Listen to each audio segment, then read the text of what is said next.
በተንጣለለ ቪላ ውስጥ እየኖረ የገዛ ልጁን ስም እንኳን በቅጡ የማያውቅ ሚሊዮነር አባት ቤቱን ለማጽዳት የገባችው የጽዳት ሰራተኛ ህይወቱን ሙሉ በሙሉ ትቀይሯለች ብሎ ፈጽሞ አልገመተም ነበር። ይህቺ ሴት ለ9 ዓመታት የደበቀችው አስደናቂ ተሰጥኦና በሚስጥር ያሳደገችው ልጇ ማንነት ሲጋለጥ የቤቱ ሰላም ይናወጣል። የድሮ ሚስቱ ልጁን ለመንጠቅ በጠበቃ ስትመጣና ሴራዎች ሲሰነዘሩ ይህ ያልተጠበቀ ቤተሰብ አብሮ ይዘልቃል ወይስ በሴራው ይበታተናል? በሀብት ግርግርና በክፋት ዛቻ መሃል አንዲት የ4 ዓመት ህፃን እነዚህ ሁለት የተሰበሩ ሰዎችን በሙዚቃና በፍቅር እንዴት ልታገናኛቸው ትችላለች? ትክክለኛ ሰው ለመሆን መጀመሪያ ምን ማድረግ አለብን ለሚለው ጥያቄ መልስ የሚሰጠውን በእንባና በፈገግታ የሚሞላውን አስደናቂ ታሪክ እስከ መጨረሻው ተከታተሉት። ሰላም ውድ ቤተሰቦቻችን እንደምን አላችሁ? ታሪኩን ከመጀመራችን በፊት እስኪ ይሄንን አስደናቂ ታሪክ ከየትኛው የዓለም ክፍል ሆናችሁ እየተከታተላችሁት እንደሆነ ኮሜንት ላይ ጻፉልን። እነዚህ ታሪኮች ምን ያህል ርቀት እንደሚጓዙ ማወቅ ስለምንፈልግ ያላችሁበትን ሀገር አሊያም የከተማችሁን ስም ጻፉልን። ሁልጊዜም ለምትሰጡን ሐሳብ አስተያየት ከልብ እናመሰግናለን። አንዲት የደግነት ተግባር የሰውን ህይወት ትቀይራለች ብላችሁ የምታምኑ ከሆነ አሁኑኑ ላይክ አድርጋችሁ ጀምሩት። የእናንተ አንድ ላይክ ለቻናላችን እድገት ትልቅ ዋጋ አለው። እንደዚህ አይነት ታሪኮችን መስማት የምትወዱ ከሆነ ደግሞ አሁኑኑ ሰብስክራይብ በማድረግ ቤተሰባችንን ተቀላቀሉ። በየቀኑ የምንለቃቸው አዳዲስ ታሪኮች እንዳያመልጧችሁ የደውል ምልክቱን ተጫኑ። አሁን በቀጥታ ወደ ታሪካችን እንመለስ። ሁሉም ነገር ነበረው፣ ትልቅ ቤት፣ ኩባንያ፣ ክብር። ነገር ግን በዚያ ቀን ወደ ቤት ሲገባ የአንድ ዘፈን ድምጽ አገተው። ሳሎን ውስጥ ልጁ ኢዛቤላ ከጽዳት ሰራተኛዋ ጋር ትዘፍን ነበር። በዚያች ቅስፈት ሚሊዮነሩ በእውነት ምን አጥቶ እንደነበር ተረዳ። ጥቁሩ ሊሞዚን ከጧቱ 1:43 ሰዓት ላይ በቪላው አውቶማቲክ በር ፊት ለፊት ቆመ። ሪካርዶ ሹፌሩ በሩን እስኪከፍትለት እንኳን አልጠበቀም። ስልኩን ከጆሮ ላይ ሳይነቅል በችኮላ ወጣ። ገና ወደ ቤት ሳይገባ የ8 አሃዝ የንግድ ስምምነትን እየዘጋ ነበር። ከሆንግ ኮንግ ባለሀብቶች ጋር ያለውን ስብሰባ ከሰዓት በኋላ 9 ሰዓት ላይ አረጋግጥ እና ለህግ ክፍል ኮንትራቶቹ እስከ ኩለ ቀን ድረስ እንዲታዩ እንደምፈልግ ንገራቸው። በጣሊያን ማርሞር ወለል ላይ ወደ ግራና ወደ ቀኝ ሳይመለከት ሲራመድ ድምጹ በመግቢያ አዳራሽ ውስጥ ያስተጋባ ነበር። የ42 ዓመት ጎልማሳ በአገሪቱ ውስጥ ካሉት ትላልቅ የቴክኖሎጂ ኩባንያዎች የአንዱ ዋና ስራ አስፈጻሚ ሪካርዶ። እሱ ግዛቱን ከባዶ ነው የገነባው። እያንዳንዱ ሰኮንድ በሺዎች የሚቆጠር ብር ዋጋ ነበረው። እያንዳንዱ ውሳኔ ሀብትን ያንቀሳቅሳል።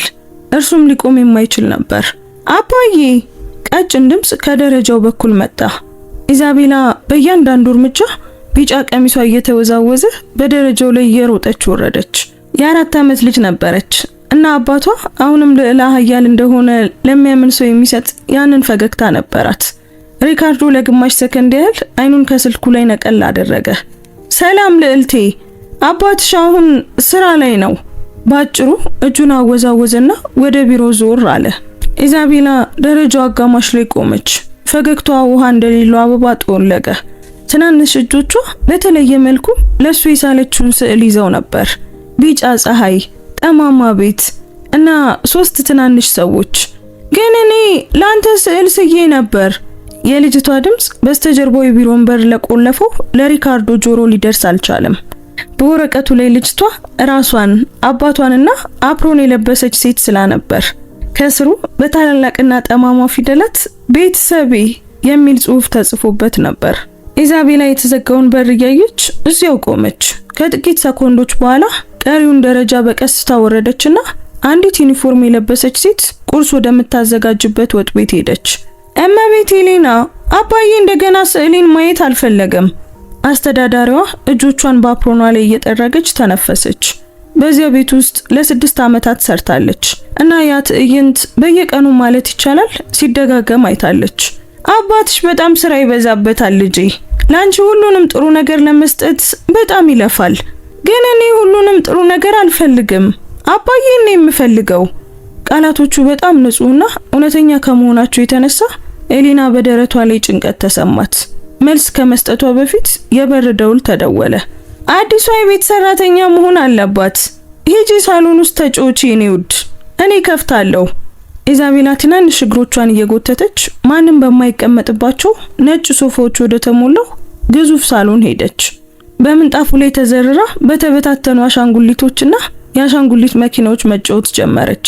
ሁሉንም ነገር ነበራት፣ በእውነት ከምትፈልገው ነገር በስተቀር ሁሉም። በሩ ላይ ኤሊና ተራ መልክ ላላት ሴት በሩን ከፈተችላት። ያረጀ ጂንስ ሱሪ፣ ተራ ነጭ ሸሚዝ እና ቡናማ ጸጉሯ በጀርባዋ ላይ እየታሰረ ነበር። ያረጀ ቦርሳ በትከሻዋ አንግታለች እና በዓይኖቿ ውስጥ በየቀኑ ለህልውናው የሚታገል ሰው የሚታይ የቁርጠኝነትና የድካም ድብልቅ ስሜት ይታይ ነበር። እንደምን አደሩ? እኔ ጁሊያና ነኝ። ለጽዳት ሰራተኝነት ክፍት ቦታን አይቼ ነው የመጣሁት። ገቢ የኔ ውድ፣ እየጠበቅኩሽ ነበር። ጁሊያና ወደዚያ ስትገባ ወደ ሌላ ዓለም የገባች ያህል ተሰማት። በአዳራሽ ውስጥ ያለው የክሪስታል መብራት፣ የማርሞር ደረጃዎች፣ የግድግዳ ላይ ስዕሎች፣ ሁሉም ነገር ቅንጦትን፣ ስልጣንንና እሷ ከምትኖርበት እውነተኛ ዓለም መራቅን ይገልጻሉ። ቤቱ በጣም ትልቅ ነው። ለአጠቃላይ ጽዳት፣ ለክፍሎች አደረጃጀትና ለልብስ ማጠቢያ ኃላፊ ትሆኛለሽ። ስለ ደሞዙ በስልክ ተነጋግረናል። እሺ እመቤት፣ ለኔ ተይው፣ ጥሩ ስራ ሰራለሁ። ጁሊያና ያንን ስራ ከማንኛውም ነገር በላይ ትፈልገው ነበር። የ7 ዓመት ወንድ ልጅ ያላት ብቸኛ እናት ናት። በከተማው ዳርቻ ያለውን የአንዲት ትንሽ ክፍል ኪራይ ለመክፈል በ3 የተለያዩ ቤቶች ውስጥ ትሰራ ነበር። ቢሆንም ግን አታማርርም። እሷ ፈጽሞ አማራ አታውቅም። ህይወት ከቁሳዊ ምቾት የበለጠ አስፈላጊ ነገሮችን ቀድሞውኑ ነጥቃታለች። በላይኛው ፎቅ ካሉት ክፍሎች መጀመር ትችያለሽ። የጽዳት እቃዎቹ የት እንዳሉ እኔ ያሳይሻለሁ። ኤሌና የዕለት ተዕለት ተግባሯን እየገለጸች ሳለ ኢዛቤላ በወጥ ቤቱ በር ላይ ታየች። በልጅነት የማወቅ ጉጉት ጁሊያናን ተመለከተቻት። ፈገግ አለችላት። እውነተኛና ሞቅ ያለ ፈገግታ ነበር። ሰላም ቆንጅዬ፣ ስምሽ ማን ነው? ኢዛቤላ። ዋው፣ እንዴት የሚያምር ስም ነው። እኔ ጁሊያና ነኝ። አሁን እዚህ እሰራለሁ። እዚህ ነው የምትኖሪው? አይ የኔ ውድ፣ በየቀኑ ግን እመጣለሁ። ከዛ ስራዬን ስጨርስ እሄዳለሁ። ኢዛቤላ ራሷን ነቀነቀችና ማየቷን ቀጠለች። በዛች ሴት ላይ አንድ የተለየ ነገር ነበር። በዓይኖቿ ውስጥ ያለ ነገር፣ እውነተኛ ደግነት። ስራቸውን ሰርተው እንደሚሄዱ የቀድሞ ሞገስ እንደሌላቸው ሞገዶች አልነበረም። የሚቀጥሉት ሳምንታት እንደተለመደው አለፉ። ሪካርዶ ፀሐይ ከመውጣቷ በፊት ይወጣል እና ኢዛቤላ ተኝታ እያለ ይመለሳል። ቅዳሜና እሁድ በኮሪደር ውስጥ ሲገናኙ የልጅቷን ራስ በፍጥነት ይዳብስና በስልክ ማውራቱን ይቀጥላል። ልጅቷ ስዕሎችን ለማሳየት እንኳን መሞከሯን አቁማለች። ጁሊያና በበኩሏ በዝምታ ትሰራ ነበር። ታጸዳለች፣ ታደራጃለች፣ ትንከባከባለች። ግን ሳታስተውል ማለፍ አልቻለችም። ያ ግዙፍ ቪላ በእውነት አስፈላጊ ከሆነው ነገር በስተቀር በሁሉም ነገር የተሞላ ነበር። እዚያ አንድ ነገር ይጎድላል። ሳቅ አልነበረም፣ ወሬ አልነበረም፣ ህይወት አልነበረም። አንድ ጧት ሳሎኑን ስታጸዳ ጁሊያና ኢዛቤላ ወለል ላይ ተቀምጣ አገኘቻት። በአሻንጉሊቶች ተከባ ነበር፣ ግን በምንም አትጫወትም። ልጅቷ እንደ ሁልጊዜው የተዘጋውን የአባቷን የቢሮ በር ትመለከት ነበር። ሰላም ኢዛቤላ፣ ለምን አትጫወችም? ፍላጎት የለኝም። ጁሊያና የምታደርገውን አቁማ አጠገቧ ምንጣፉ ላይ ተቀመጠች። በደረቷ ውስጥ የሆነ ነገር ተሰማት። ያንን እይታ ታውቀዋለች። ከዓመታት በፊት በመስታወት ውስጥ ያየችው ያው እይታ ነበር። እኔም ባንቺ እድሜ ያለው ሳዝን ምን እንደማደርግ ታውቂያለሽ? ኢዛቤላ በማወቅ ጉጉት ተመለከተቻት። እዘፍን ነበር። እናቴ ሙዚቃ ለማንኛውም ሐዘን መድኃኒት እንደሆነ ትነግረኝ ነበር። ትንሽ መዝፈን ትችያለሽ? በእውነቱ ጁሊያና ከትንሽ በላይ ታውቅ ነበር። ነገር ግን ያ ከረጅም ጊዜ በፊት የተቀበረ ሚስጥር ነበር። ህይወት በኪነ ጥበብና በህልውና መካከል እንድትመርጥ ባስገደዳት ጊዜ መተው የነበረባት ህልሟ ነበር። ዝፈኝልኝ። ጁሊያና አመነታች። ለማንም ካልዘፈነች ዓመታት ሆኗታል። ግን እነዛን የሚያዝኑ አይኖች ተመልክታ እንቢ ማለት አልቻለችም። በቀስታ በሹክሹክታ መዝፈን ጀመረች። ስለ ወፎችና አበቦች የሚናገር ቀላል ዘፈን ነበር። ድምጿ ቁጥብ ቢሆንም እንኳን ልዩ የሆነ ነገር ነበረው። የሚያረጋጋ ጣፋጭነት፣ በጥልቀት የሚነካ ስሜት። ኢዛቤላ አይኖቿን አፈጠጠች። እሷ እንደዚህ ያለ ነገር ሰምታ አታውቅም። በቪላ ውስጥ በአካባቢ ድምጽ ማጉያ ክላሲካል ሙዚቃ ብቻ ነበር የሚሰማው። ይህ ግን የተለየ ነበር። ነፍስ ነበረው። እንደገና ዝፈኝልኝ፣ እንደገና ጁሊያና ሳቀች እናም ዘፈነችላት። ከሳምንታት በኋላ ለመጀመሪያ ጊዜ ኢዛቤላ በእውነት ፈገግ አለች። ቢሮ ውስጥ ሪካርዶ በኮምፒውተሩ ላይ በቁጣ ቁልፎችን ይጫን ነበር። ሪፖርቶች፣ ሰንጠረዦች፣ ግምቶች፣ መላው ዓለም በሱ ውሳኔዎች ላይ የተመሰረተ ነበር። እርሱ በጣም አስፈላጊ ነበር፣ ግን ደግሞ ብቸኛም ነበር። ስለዛ ለማሰብ ደግሞ ጊዜ አልነበረውም። የሚመራው ኩባንያ በቆመበት ሊያቆየው የሚገባ ግዛት ነበረው። ስሜቶች እንደሱ ላሉ ሰዎች የማይፈቀዱ ቅንጡ ነገሮች ነበሩ።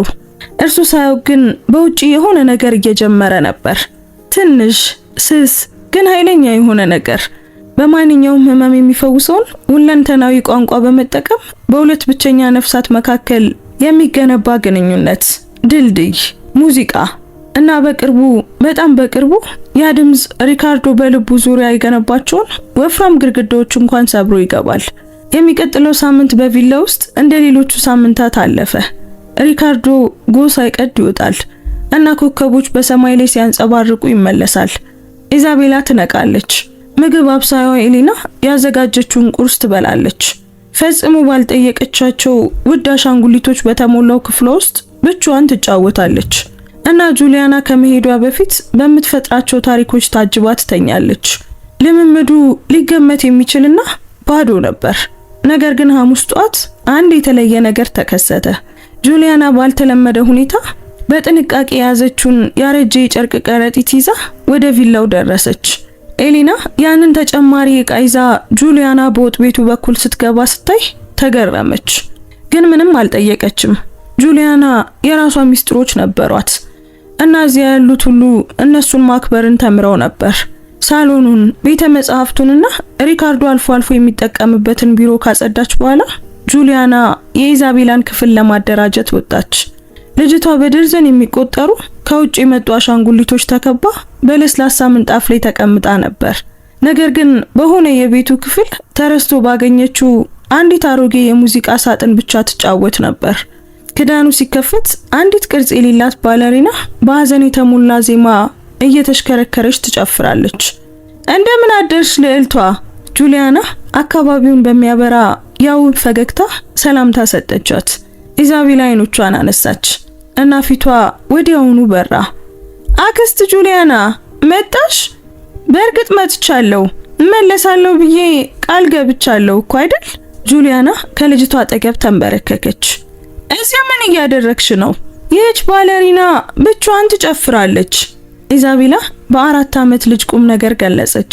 ግን እውነተኛ ሙዚቃ ሳይኖር ስለምትጨፍር ማዘን አለባት። ጁሊያና በደረቷ ላይ የሆነ ነገር ተሰማት። ያቺ ትንሽዬና አስተዋይ ልጅ ጉዝ በሆኑ ነገሮች ላይ እንኳን ሐዘንን ማየት ትችላለች። ምናልባት ያንን ስሜት በደንብ ስለምታውቀው ይሆናል። ታውቂያለሽ ኢዛቤላ፣ ዛሬ ባለሪናሽን የበለጠ ደስተኛ ሊያደርግ የሚችል ነገር አምጥቻለሁ። የልጅቷ አይኖች ተከፈቱ። ምን?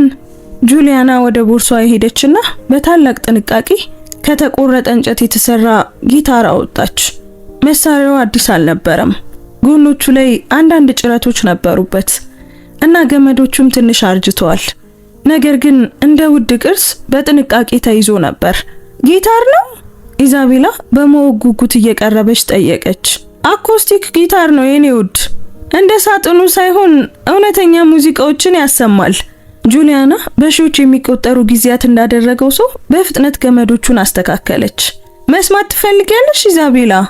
ኢዛቤላ በታላቅ ጉጉት ራሷን ነቀነቀች። ወርቃማ ጸጉሯ ተወዛወዘ። ጁሊያናም ፈገግ አለች። ጣቶቿን በገመዶቹ ላይ አኖረችና መጫወት ጀመረች። ክፍሉን የሞላው ዜማ ጣፋጭና ማራኪ ነበር። ኖታዎቹ በሚያስደንቅ ቀላልነት ይፈሱ ነበር እና የጁሊያና ድምጽ ከዜማው ጋር ሲቀላቀል ፈጽሞ ያልተጠበቀ ውበት ነበረው። በሰማይ ላይ በነፃነት ስለሚበሩ ወፎች፣ ከደመናዎች ጋር ለመጫወት በየቀኑ ስለሚነቃው ፀሐይ፣ ትክክለኛውን የመታያ ጊዜያቸውን ጠብቀው ከትራስ ስር ስለሚደበቁ ህልሞች የሚናገር ቀላል ዘፈንን ዘፈነች። ኢዛቤላ አፏን በትንሹ ከፍታና አይኖቿን እንደ 2 ኮከቦች እያንጸባረቁ ባለችበት ቆመች። የመጨረሻው ኖታ በአየር ላይ ሲሟሟ ልጅቷ በሹክሹክታ አንቺ አስማተኛ ነሽ አክስት ጁሊያና አለች። ጁሊያናም ሳቀች፣ ግን በዚያ ሳቅ ውስጥ ትንሽ ሐዘን ነበር። አይ የኔ ውድ፣ እኔ ትንሽ ብቻ ነው መጫወት የምችለው። እባክሽ እኔን ልታስተምሪኝ ትችያለሽ? ጥያቄው በጣም ንጹህ በሆነ ተስፋ የታጀበ ስለነበር ጁሊያና በጉሮሯ ላይ ህመም ተሰማት። በእውነት መማር ትፈልጊያለሽ? አዎ በጣም እፈልጋለሁ። ኢዛቤላ ለዩኒቨርሲቲ ጥያቄ እንደምታቀርብ እጆቿን አጣመረች። ጁሊያና ምንም እንኳን በቅንጦት ተከባ የምትኖር ቢሆንም ትኩረት የምትፈልገውን ያቺን ልጅ ተመለከተች እና ሁሉንም ነገር የሚቀይር ውሳኔ ወሰነች። እንግዲያውስ አስተምርሻለሁ፣ ግን ይሄ በእኔና ባንቺ መሃል የሚቀር ሚስጥር መሆን አለበት። እሺ፣ በእኛ መሃል ብቻ ሚስጥራዊ የሙዚቃ ክለብ። ኢዛቤላ በደስታ እጆቿን አጨበጨበች። በዚያ ጧት ቀሪው የቤቱ ክፍል በንጹህና ራቅ ባለ ልምምድ ውስጥ እያለ በተረሱ አሻንጉሊቶች በተሞላው ሮዝ ክፍል ውስጥ ግን አንድ ያልተለመደ ነገር መብቀል ጀምሮ ነበር። መሳሪያው ለትናንሽ እጆቿ በጣም ትልቅ ቢሆንም እንኳን ጁሊያና ኢዛቤላን ጊታር እንዴት እንደምትይዝ አስተማረቻት። ገመዶቹ ሲነኩ እንዴት የተለያዩ ድምጾችን እንደሚያወጡ፣ እያንዳንዱ ኖታ የራሱ ድምጽ እንዳለው አሳየቻት። ይቺ በጣም ወፍራም የሆነችዋ ናት። ጁሊያና በጣም ጎርናና የሆነውን ገመድ እያሳየች ገለጸች። እንደ አባባ ንግግር በጣም ትልቅ ድምጽ ታወጣለች። ኢዛቤላ ገመዱን ነካችና ከት ብላ ሳቀች። እውነት ነው። ይሄ ደግሞ ቀጭኗ፣ ይህች ጠዋት ላይ እንደሚዘምር ወፍ ቀጭን ድምጽ ናት። የሚቀጥሉት ቀናት ዝምተኛ ግን ጥልቅ ለውጥ አመጡ። በየቀኑ ጠዋት ሪካርዶ ከወጣ በኋላ ጁሊያና ወደ ኢዛቤላ ክፍል ትገባለች እና ሁለቱም በሚስጥራዊ የሙዚቃ ዓለማቸው ውስጥ ይጠመቃሉ። ልጅቷ በእውነት የምትወደውን ነገር እንደሚያገኙ ልጆች በተፈጥሮ በቀላሉ በፍጥነት ትማር ነበር። ነገር ግን ጉዳዩ ስለ ሙዚቃ ብቻ አልነበረም። አብሯት ወለል ላይ የሚቀመጥ፣ ስታወራ አይን አይኗን የሚያይ፣ በሚያዝጉ ቀልዶቿ የሚስቅ እና ለእያንዳንዱ ትንሽ ስኬት የሚያጨበጭብላት ሰውን ስለማግኘት ነበር። ስለመታየት፣ ስለመሰማት፣ ለአንድ ሰው አስፈላጊ ስለመሆን ነበር። ጁሊያና ቀላል ዘፈኖችን ማስተማር ጀመረች እና ኢዛቤላ ግጥሞችን በሚያስደንቅ ፍጥነት ተሸመድዳቸው ነበር። የልጅነት ድምጿ ገና ያልተስተካከለና የሚንቀጠቀጥ ቢሆንም በየቀኑ በራስ መተማመንን ታገኝ ነበር። ሁል ጊዜም ልምምድ ሲጨርሱ ልጅቷ ትጠይቃለች፣ ነገ ደግሞ አለ አይደል አክስት ጁሊያና? እና ጁሊያና ያ አደገኛ እንደሆነ እያወቀች በጣም እየተላመደች እንደሆነ ውሎ አድሮ ሁሉም ነገር በቅስፈት ሊፈርስ እንደሚችል እያወቀች ሁል ጊዜም እንዲህ ትላታለች፣ አዎ የኔ ፍቅር ነገም አለ። ጁሊያና ለኢዛቤላ ያልነገረቻት ነገር ያ ጊታር የራሱ የሆነ ታሪክ እንዳለው ነው። ከዓመታት በፊት የራሷ ህልሞች በነበሯት ጊዜ እርሷ ሙዚቀኛ ነበረች። በእርግጥ ታዋቂ አልነበረችም፣ ሀብታምም አልነበረችም።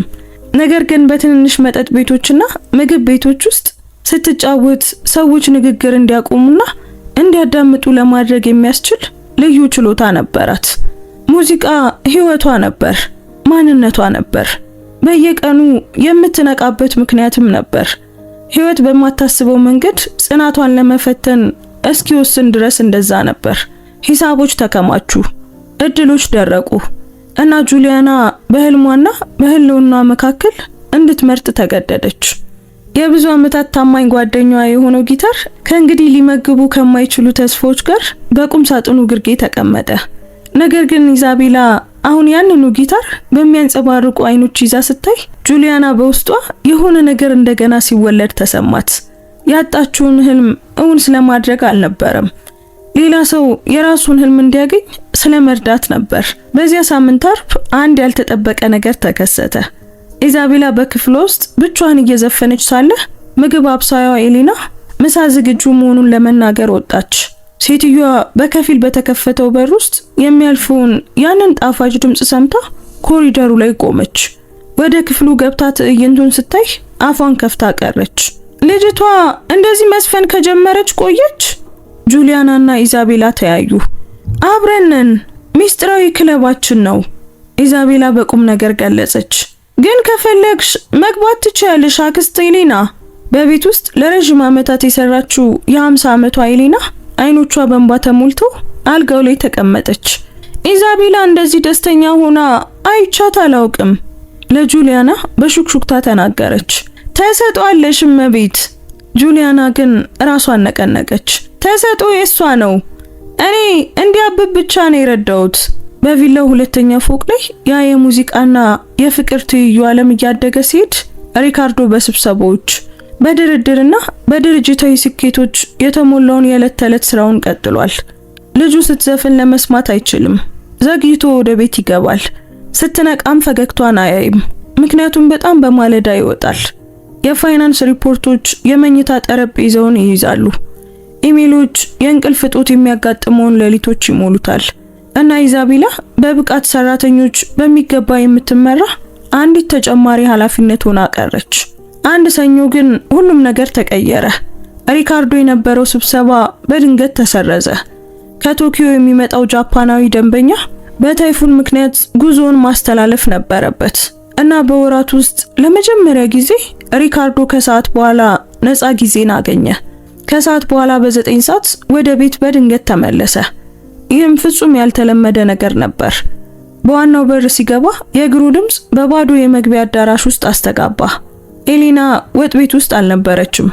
ምናልባትም ገበያ ሄዳ ይሆናል። ቤቱ ጸጥ ብሏል፣ ግን ደግሞ ሙሉ በሙሉ አይደለም። ከሁለተኛው ፎቅ ላይ አንድ ድምፅ ይመጣ ነበር፣ በሁለት ድምጾች የታጀበ ለስላሳ የጊታር ዜማ። አንዱ የበሰለና የተስተካከለ፣ ሌላው ደግሞ የልጅና በሚያስደንቅ ጥረት የተሞላ። ሪካርዶ ከሌላ ዓለም የመጣ በሚመስለው በዚያ ሙዚቃ እየተመራ ምንም አይነት ድምጽ ሳያሰማ ደረጃዎቹን ወጣ። በከፊል ተከፍቶ ወደ ነበረው የኢዛቤላ ክፍል ቀረበ። እናም ባየው ነገር ደነገጠ። እዚያ ጁሊያና ጊታሩን ጭኗ ላይ አድርጋ እየተጫወተችና እየዘፈነች ተቀምጣ ነበር። አጠገቧ ደግሞ አሻንጉሊት ማይክሮፎን በትናንሽ እጆቿ ይዛ እና አይኖቿ በእውነተኛ ደስታ እያበሩ ልጁ ኢዛቤላ እያንዳንዱን ቃል ልክ በዓለም ላይ በጣም አስፈላጊው ነገር እንደሆነ ሁሉ ትዘፍን ነበር። የሪካርዶ ልብ ቆመ። እግሮቹ በጣሊያን ማርሞል ወለል ላይ ስር የሰደዱ ይመስል ኮሪደሩ ላይ ሳይንቀሳቀስ ቀረ። ቀኝ እጁ ሁል ጊዜ የሚይዘውን የቆዳ ቦርሳ ይዞ ነበር። ነገር ግን ጣቶቹ ኃይል አጥተው ነበር። ቦርሳው አምልጦት ዝም ባለ ሰፊ ቤት ውስጥ በሚያስተጋባ ድምጽ ወለሉ ላይ ወደቀ። ያ ድምጽ ሙዚቃውን ሙሉ በሙሉ አቋረጠው። ጁሊያና አይኖቿን አነሳችና ሪካርዶን በሩ ላይ ስታይ ፊቷ ጋረጣ። ጊታሩ ከእጇ ሊያመልጣት ምንም አልቀረውም ነበር። በሌላ በኩል ኢዛቤላ ፊቷን በሙሉ በሚያበራ ብሩህ ፈገግታ ዞር አለች። አባዬ! ልጅቷ የአሻንጉሊት ማይክሮፎኗን ጣለች እና እጆቿን ዘርግታ ወደ አባቷ ሮጠች። አባዬ! በጊዜ ተመለስክ። ስዘፍን መስማት ትፈልጋለህ? አክስት ጁሊያና መስፈን አስተማረችኝ። ሪካርዶ ገና ያየውን ትዕይንት ማስተናገድ አቅቶት ደንዝዞ ቆመ። ልጁ እርሱ በቅጡ የማያውቃት ኤሌና በየቀኑ ከምትልክለት ሪፖርት ውጪ ፈጽሞ የማያውቃት ያቺ ትንሿ ልጅ በደስታ እየተንቀጠቀጠች እዚያ ነበረች። ስለ ሙዚቃ በዓለም ላይ ያለ ትልቅ ግኝት እንደሆነ ሁሉ እያወራች ነበር። ኢዛቤላ እኔ ጀመረ፣ ግን አረፍተ ነገሩን እንዴት እንደሚጨርሰው አላወቀም። ጁሊያና ጊታሩን በችኮላ ቦርሷ ውስጥ እየከተተች በፍጥነት ተነሳች። አይኖቿ የሪካርዶን አይኖች ይሸሹ ነበር እና እጆቿ በትንሹ ይንቀጠቀጣሉ። አቶ ሪካርዶ፣ ይቅርታ ጠይቃለሁ። ያለ ፍቃዱ የሙዚቃ መሳሪያ ወደ ቤት ውስጥ ማምጣት አልነበረብኝም። በእኔ በኩል ፈጽሞ አግባብ ያልሆነ ስራ ነበር። አይ! ኢዛቤላ በድንጋጤ የጁሊያናን ቀሚስ ዘርፍ ያዘች። አክስት ጁሊያና ማስተማሯን ማቆም የለባትም። እውነተኛ ሾው እንደምናደርግ ቃል ገብታልኛለች። የልጅቷ ድምጽ በድንጋጤ ተሞልቶ ነበር። ያ ንጹህ ነገር ከእጃቸው ሊነጠቅ ሲል ህፃናት የሚሰማቸው አይነት ፍርሃት ይታይባታል። ሪካርዶ ያንን መግለጫ አወቀው። ከቁጥሮችና ከሰንጠረዦች ውጪ ራሱን ለማየት በፈቀደባቸው ጥቂት አጋጣሚዎች ውስጥ በመስታወት ያየው ያው ፍርሃት ነበር። ዋጋ ያለው ነገር የማጣት ፍርሃት። ኢዛቤላ የኔ ውድ፣ ላፍታ የአልባሳት ክፍልሽ ሂጂና እዚያ ተጫወቺ። ሪካርዶ ካሰበው በላይ ለስላሳ በሆነ ድምጽ ተናገረ። ከጁሊያና ጋር መነጋገር አለብኝ። ግን አባዬ! አሁን ኢዛቤላ። ልጅቷ አይኖቿ በእንባ እንደተሞሉ ጁሊያናን ተመለከተቻት። ከዚያም ታላቅ የልብስ መሸጫ መደብር በሚመስለው ያ ግዙፍ አልባሳት ክፍል በር በስተጀርባ እስክትሰወር ድረስ እግሮቿን እየጎተተች በግዴታ ታዘዘች። በክፍል ውስጥ የሰፈነው ዝምታ ከባድና በውጥረት የተሞላ ነበር። ጁሊያና ራሷን ዝቅ አድርጋ የማይቀረውን ወቀሳ ምናልባትም ከስራ መባረር ትጠባበቅ ነበር። በአሰሪና በሰራተኛ መካከል ያለውን የማይታይ ድንበር በደንብ ታውቃለች። እርሷ ግን ሁሉንም ጥሳ ነበር። በመጨረሻም ሪካርዶ ተንቀሳቀሰ። ወደ ክፍሉ ገብቶ በሩን ከበስተጀርባ ዘጋው። ሲናገር ድምፁ ባልተለመደ ሁኔታ የተረጋጋ ነበር። ይሄ መቼ ነው የጀመረው? ከ2 ሳምንት በፊት ነው ጌታዬ፣ ጁሊያና በቀስታ መለሰች። እና አንቺ ሙዚቀኛ ነሽ? ጥያቄው ጁሊያናን ሳትዘጋጅበት አገኛት። አይኖቿን አነሳችና ለመጀመሪያ ጊዜ የሪካርዶን እይታ አገኘች። እዚያ ቁጣ አልነበረም። ብቻ ልትረዳው ያልቻለችው አንድ ነገር ነበር። ምናልባት ግራ መጋባት፣ ምናልባት የማወቅ ጉጉት። ነበርኩ ብላ አረመችው። ከረጅም ጊዜ በፊት ሙዚቀኛ ነበርኩ። ሪካርዶ ወደ መስኮቱ ተጠግቶ ከታች የሚታየውን በሚገባ የተስተካከለ የአትክልት ስፍራ ተመለከተ። አይምሮ መረጃዎችን በማቀነባበር ሁኔታዎችን በመተንተን የተካነበትን ችግር የመፍታት ስራውን በከፍተኛ ፍጥነት እየሰራ ነበር። ነገር ግን ይህ የንግድ ድርድር አልነበረም። ልጁ ነበረች። በሰንጠረዥ ወይም በውል ውስጥ የማይካተት ነገር ነበር። ለምን አቆምሽ? ዘውር ሳይል ጠየቃት። ጁሊያና አመነታች። ይህ ከአሰሪዋ ጋር ልታደርገው የሚገባ ንግግር አልነበረም። ነገር ግን በስልጣኑ ስር የተደበቀ ስሜታዊነት በእውነተኛነት እንድትመልስ አደረጋት። ህይወት ገጠመኝ አቶ ሪካርዶ። በራሳቸው የማይከፈሉ ሂሳቦች፣ ማንንም የማይመግቡ ህልሞች። ብቻዬን የማሳድጋት ልጅ ነበረችኝ። ሙዚቃ ደግሞ ወጪዎችን አይሸፍንም ነበር። ስለዚህ ጊታሩን አቁሜ ቤት ማጽዳት ተማርኩ። ሪካርዶ በቀስታ ዞር አለ። ልጅ ነበረሽ? አሁን ገጠር ውስጥ ከሴት አያቷ ጋር ትኖራለች። እዚያ ጥሩ ትምህርት ቤት ትማራለች። እዚህ ከተማ ውስጥ ልሰጣት ከምችለው በላይ የተሻለ ህይወት አላት። እኔ ፈጽሞ ያላገኘሁላትን እድል እንድታገኝ በየወሩ ገንዘብ ለመላክ እሰራለሁ። የጁሊያና ድምፅ ተንቀጠቀጠ። ነገር ግን አይኗን አላሻሸችም። ኢዛቤላ እሷን በጣም ታስታውሰኛለች። የማወቅ ጉጉቷ። ለዛ ነው ማስተማር የጀመርኩት። ምክንያቱም ማንም ሳይመለከት ማደግ ምን እንደሚመስል ስለማውቅ ነው። ቃላቱ ሪካርዶን ሆዱ ላይ እንደተሰነዘረ ጡጫ መቱት። ለመመለስ አፉን ከፈተ፣ ግን ምንም ድምጽ ማውጣት አልቻለም። እሱ ራሱ ጠንቅቆ የሚያውቀውን እውነት እንዴት ሊከራከረው ይችላል? ኢዛቤላ በገዛ ቤት ውስጥ ማንም የማይመለከታት ልጅ ነበረች። እርሱ ነው ማንም እንዳያያት ያደረጋት። ልጄ ደስተኛ ነበረች አለ በመጨረሻም። በእነዚያ ቃላት ውስጥ የአድናቆትና የህመም ድብልቅ ስሜት ነበር። ወደዚህ ቤት ገባውና ላስታውሰው ለምችለው ለመጀመሪያ ጊዜ ልጄ በእውነት ደስተኛ ነበረች። ውድ በሆኑ ነገሮች ተጠምዳ ሳይሆን እንዲሁ ደስተኛ ነበረች። ጁሊያና ምን እንደምትል አላወቀችም። ዝም ብላ እየጠበቀች ቆየች። የሚያሳዝነው ነገር ምን እንደሆነ ታውቂያለሽ? ሪካርዶ ወደ መስኮቱ ተመልሶ በመዞር ቀጠለ። ሙዚቃ እንደምትወድ አላውቅም ነበር። ለመስፈን ፍላጎት እንዳላት ፈጽሞ አላውቅም ነበር። የልጄን ተወዳጅ ቀለም እንኳን አላውቅም። ጁሊያና፣ የቢሊየነር ግዛትን ገንብቻለሁ። በ3 ሀገራቶች ስምምነቶችን ዘግቻለሁ። ነገር ግን ከገዛ የ4 ዓመት ልጄ ጋር የ5 ደቂቃ ወሬን እንኳን ማውራት አልችልም። ኑዛዜው እንደ ፍርድ በአየር ላይ ተንጠልጥሎ ቀረ። ሪካርዶ ለዓመታት ለመጋፈጥ የሸሸውን ነገር በመጨረሻም በከፍተኛ ድምፅ አመነ። በድምፅ ውስጥ ያለው ህመም የሚዳሰስ እውነተኛና ሰብአዊ ነበር። ቢጫ ቀለም ትወዳለች፣ ጁሊያና በቀስታ ተናገረች።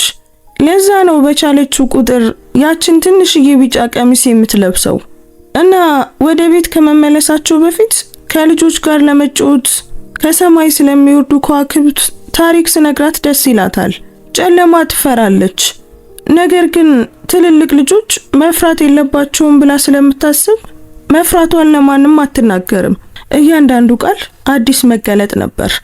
ሪካርዶ ሊያውቃቸው የሚገቡ ግን ያላወቃቸው የልጁ ክፍሎች። በልቡ ዙሪያ የገነባው ግድግዳ ሊያፈርሰው የሚሞክረውን የስሜት ማዕበል ለመቋቋም እጆቹን ጨበጠ። እንድታቆሚ አልፈልግም አለ በድንገት። ንግግሩ ራሱንም ሆነ ጁሊያናን አስገረመ። ልጄን ማስተማርሽን ቀጥይበት። ጁሊያና ግራ ተጋብታ አይኖቿን አርገበገበች። ጌታዬ፣ እኔ ልሰጣት ያልቻልኩትን እርሷ ደግሞ በግልጽ የምትፈልገውን ነገር እየሰጠሻት ነው። ሪካርዶ ዞር አለ። አይኖቹ በትንሹ ረጥበው ነበር። ግን አንድ ቅድመ ሁኔታ አለኝ። ማንኛውም ነገር አቶ ሪካርዶ ማየት ፈልጋለሁ። በየቀኑ አይደለም። ያን ፕሮግራሜ እንደማይፈቅድልኝ አውቃለሁ። ነገር ግን ቀድሜ መምጣት በቻልኩ ቁጥር እዚህ መገኘት እፈልጋለሁ። ልጄ ደስተኛ ስትሆን ማየት እፈልጋለሁ። በእውነት ማን እንደሆነች ማወቅ እፈልጋለሁ። ጁሊያና እንባ እየቀደማት ፈገግ አለች። ለእኔ ክብር ነው። የአልባሳት ክፍሉ በር በቀስታ ተከፈተና ኢዛቤላ በዝምታ ከማልቀሷ የተነሳ በቀሉ አይኖች አጮልቃ ተመለከተች። አክስት ጁሊያና ማስተማሯን ትቀጥላለች አባዬ? ሪካርዶ ተንበረከከ። ከልጁ ቁመት ጋር እኩል ሆነ። ተግባሩ ለሱ በጣም እንግዳና ከለመደው ውጪ ስለነበር ኢዛቤላ ከመቅረቧ በፊት አመነታች። አዎ ትቀጥላለች ልዕልቴ። እና አንድ ነገር ታውቂያለሽ? አባባ አልፎ አልፎ ያያል። ትፈቅጃለሽ? የኢዛቤላ ፊት እንደ ንጋት በራ። እፈቅዳለሁ፣ ግን ከኛ ጋር ወለሉ ላይ መቀመጥ አለብህ። ይህ የሚስጥራዊ ክለቡ ህግ ነው። ሪካርዶ ሳቀ። ለአመታት ያላወጣው ጎርናናና እውነተኛ የሳቅ ድምጽ ተሰማ።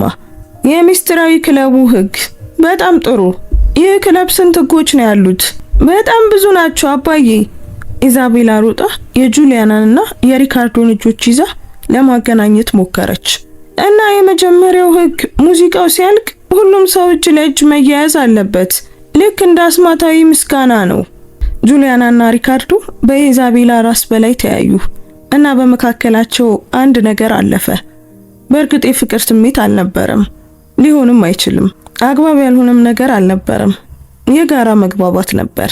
ለህልውና ሲሉ ህልማቸውን መስዋዕት ያደረጉ ሁለት ሰዎች በአንዲት ህፃን ተስፋ ባላቸው አይኖች በኩል ያልተጠበቀ የመመለሻ መንገድ አገኙ። እንግዲያውስ በትክክል እናድርገው፣ ሪካርዶ በክፍሉ ለስላሳ ምንጣፍ ላይ እየተቀመጠ ተናገረ። እነዚህ ትምህርቶች እንዴት ነው የሚሰሩት? ኢዛቤላ ጨበጨበች እና የጁሊያናን ጊታር ለማምጣት ሮጠች። በ4 ዓመታት ጊዜ ውስጥ ለመጀመሪያ ጊዜ ሪካርዶ እዚህ ተገኝቷል። በእውነት ተገኝቷል። ጁሊያና መሳሪያውን ይዛ ለስላሳ ዜማን መጫወት ጀመረች። ኢዛቤላ ገና ባልተረጋጋ ግን በጉጉት በተሞላ ትንሿ ድምጿ ተቀላቀለች እና በሺዎች የሚቆጠሩ ሰራተኞችን የሚመራው ያጨካኝ ዋና ስራ አስፈጻሚ ሪካርዶ በልጁ ክፍል ወለል ላይ ተቀመጠ። በፊቱ ላይ እንባ በዝምታ እየፈሰሰ ባለሀብት መሆን በእውነት ምን ማለት እንደሆነ እያወቀ ነበር። ሙዚቃው ሲያልቅ ኢዛቤላ በክለቡ ህግ መሰረት አጥብቃ ጠየቀች። ሶስቱም እጅ ለእጅ ተያይዞ በምንጣፉ ላይ ትንሽ ክብ ሰሩ። የኢዛቤላ ትንሿ ሞቃት እጅ በእጁ ውስጥ፣ የጁሊያና ሻካራ እጅ ውስጥ ያለ ያልተጠበቀ ጥንካሬ። ያ ሁሉ ነገር በሪካርዶ ውስጥ የሆነ ነገር እንዲፈርስና በተመሳሳይ ጊዜ ደግሞ እንዲገነባ አደረገ። ስላስተማርሽኝ አመሰግናለሁ አክስት ጁሊያና አለች ኢዛቤላ በቁም ነገር። የኔ ፍቅር መማር ስለፈለግሽ አመሰግናለሁ እና አባዬ ስለቆየ አመሰግናለሁ። በዓለም ላይ ምርጡና አስገራሚው ነገር ነበር። ሪካርዶ ልክ ከክሪስታል እንደተሰራች ሁሉ የልጁን እጅ በጥንቃቄ ጨመቅ አደረገ። ለመምጣት ስለዘገየው በጣም ይቅርታ ልዕልቴ። በዚያ ውድና በተረሱ አሻንጉሊቶች በተሞላ ክፍል ውስጥ አንድ መሰረታዊ ነገር ተቀየረ። ሪካርዶ ያንን ከኃላፊነቶቹ ጋር እንዴት እንደሚያመጣጥነው ገና እስካሁን አላወቀም ነበር። ለሚመጡት ፈተናዎች መልስ አልነበረውም። ግን ከዓመታት በኋላ ለመጀመሪያ ጊዜ የት መሆን እንደሚፈልግ በትክክል ያውቅ ነበር። እዚያ ወለል ላይ ሙዚቃው አሁንም በአየሩ ላይ እያስተጋባ የልጁን እጅ ይዞ የለውጥ ጉዞ ገና ተጀምሮ ነበር እና እርሱ ከገጠመው ከማንኛውም ድርድር የበለጠ ከባድ ይሆን ነበር። ከዚያ ከሰዓት በኋላ የተከተሉት ቀናት በቪላው እንቅስቃሴ ውስጥ ረቂቅ ግን ጥልቅ የሆኑ ለውጦችን አመጡ። ሪካርዶ ቢያንስ በሳምንት 3 ጊዜ ከቀኑ 12 ሰዓት ወደ ቤት መምጣት ጀመረ። ኤሌና ይህ ተአምር እንደሆነ ትናገራለች። ኢዛቤላ የአባቷ መኪና ድምጽ ወደ ጋራዡ ሲገባ የምትሰማበትን ጊዜ እየጠበቀች ሳሎን ውስጥ ያለውን ሰዓት ደቂቃ ትቆጥር ነበር። ነገር ግን እውነተኛው ለውጥ በዚያ በሁለተኛው ፎቅ ክፍል ውስጥ እየተከሰተ ነበር። 3 የተለያዩ ሰዎች በሙዚቃ አማካኝነት የጋራ መድረክ ያገኙበት፣ ሁሉም ነገር እንደገና የተቀየረበት አንድ ዝናባማ ሐሙስ ነበር። ሪካርዶ ከጀርመን ባለሀብቶች ጋር የነበረውን የቪዲዮ ኮንፈረንስ ቀድሞ መጨረስ ችሎ ነበር። ለዓመታት ተሰምቶት በማያውቁ ቅልጥፍና ደረጃዎቹን ወጣ። ኢዛቤላ መጥራት እንደምትወደው የሚስጥራዊ ክለቡን ሌላ ክፍለ ጊዜ ለመታደም ጓጉቷል። ነገር ግን ወደ ክፍሉ ሲቃረብ የሆነ ነገር እንደተለወጠ ተረዳ። እዚያ ሙዚቃ አልነበረም። ዝቅ ያሉና ስሜታዊ ድምጾች ብቻ ነበሩ። በከፊል በተከፈተው በር አጠገብ ቆመ እና ኢዛቤላ ስትጠይቅ ሰማ። ግን ልጅሽ ካንቺ ርቃ አታሳዝንሽም አክስት ጁሊያና? ረጅም ዝምታ ሰፈነ። ሪካርዶ በጥንቃቄ አጮልቆ ተመለከተ እና ጁሊያና ጊታሩን እንደጋሻ ደረቷ ላይ አቅፋ ወለል ላይ ተቀምጣ አያት። ፊቷ በእንባ ረጥቦ ነበር።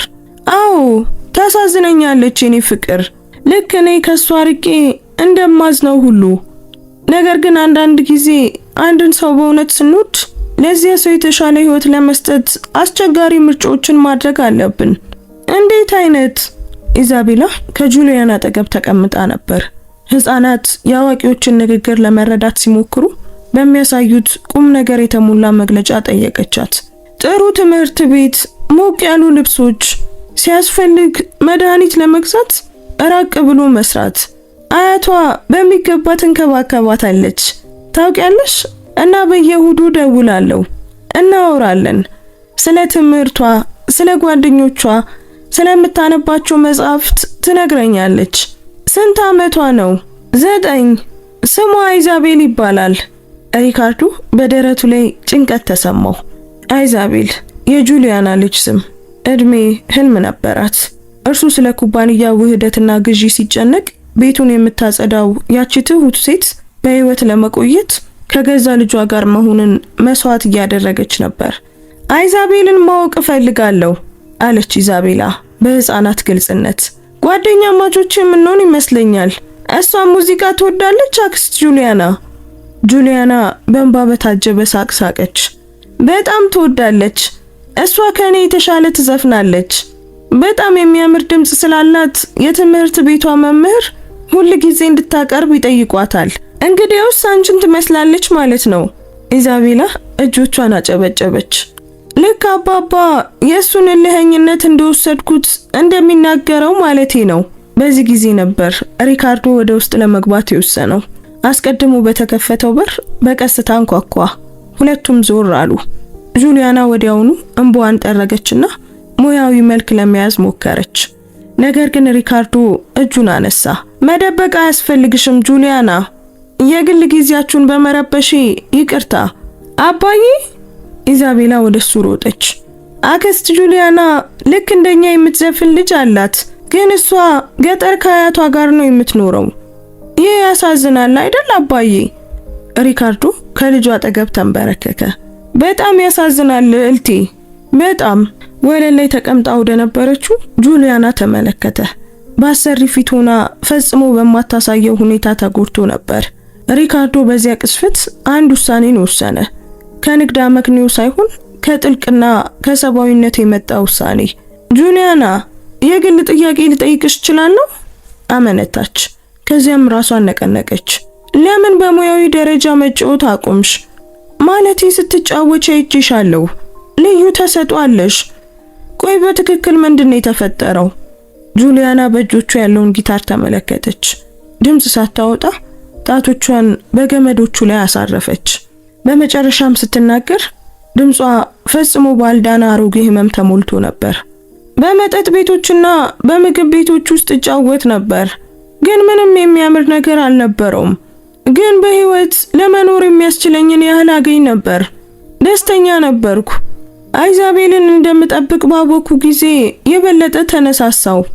ለልጄ በኪነ ጥበብ መኖር እንደሚቻል፣ የምትወደውን ነገር እያደረጉ መኖር እንደሚቻል ማሳየት ፈልጌ ነበር። ኢዛቤላ በሪካርዶ ጭን ላይ ተቀምጣ በጥሞና ታዳምጥ ነበር። ነገር ግን እርግዝናው ሲታወቅ አባቷ ጠፋ እና ኢዛቤል ከተወለደች በኋላ ነገሮች በጣም ተወሳሰቡ። ህፃኑን የምተውበት ሰው ስለሌለኝ የሌሊት ሾዎችን መቀበል አልቻልኩም። በቀን የሚቀጥሩኝ ቦታዎች ደግሞ በጣም ትንሽ ብቻ ይከፍሉኝ ነበር። ሂሳቦች እየተከማቹ መጡ። የቤት ኪራይ አዘገየው። አንድ ቀን ከቤት የመውጫው ትዕዛዝ እስኪደርሰኝ ድረስ ሪካርዶ በጉሮሮ ላይ ህመም ተሰማው። እርሱ ቁጥሮችን፣ ትርፍን፣ ኪሳራንም ያውቃል።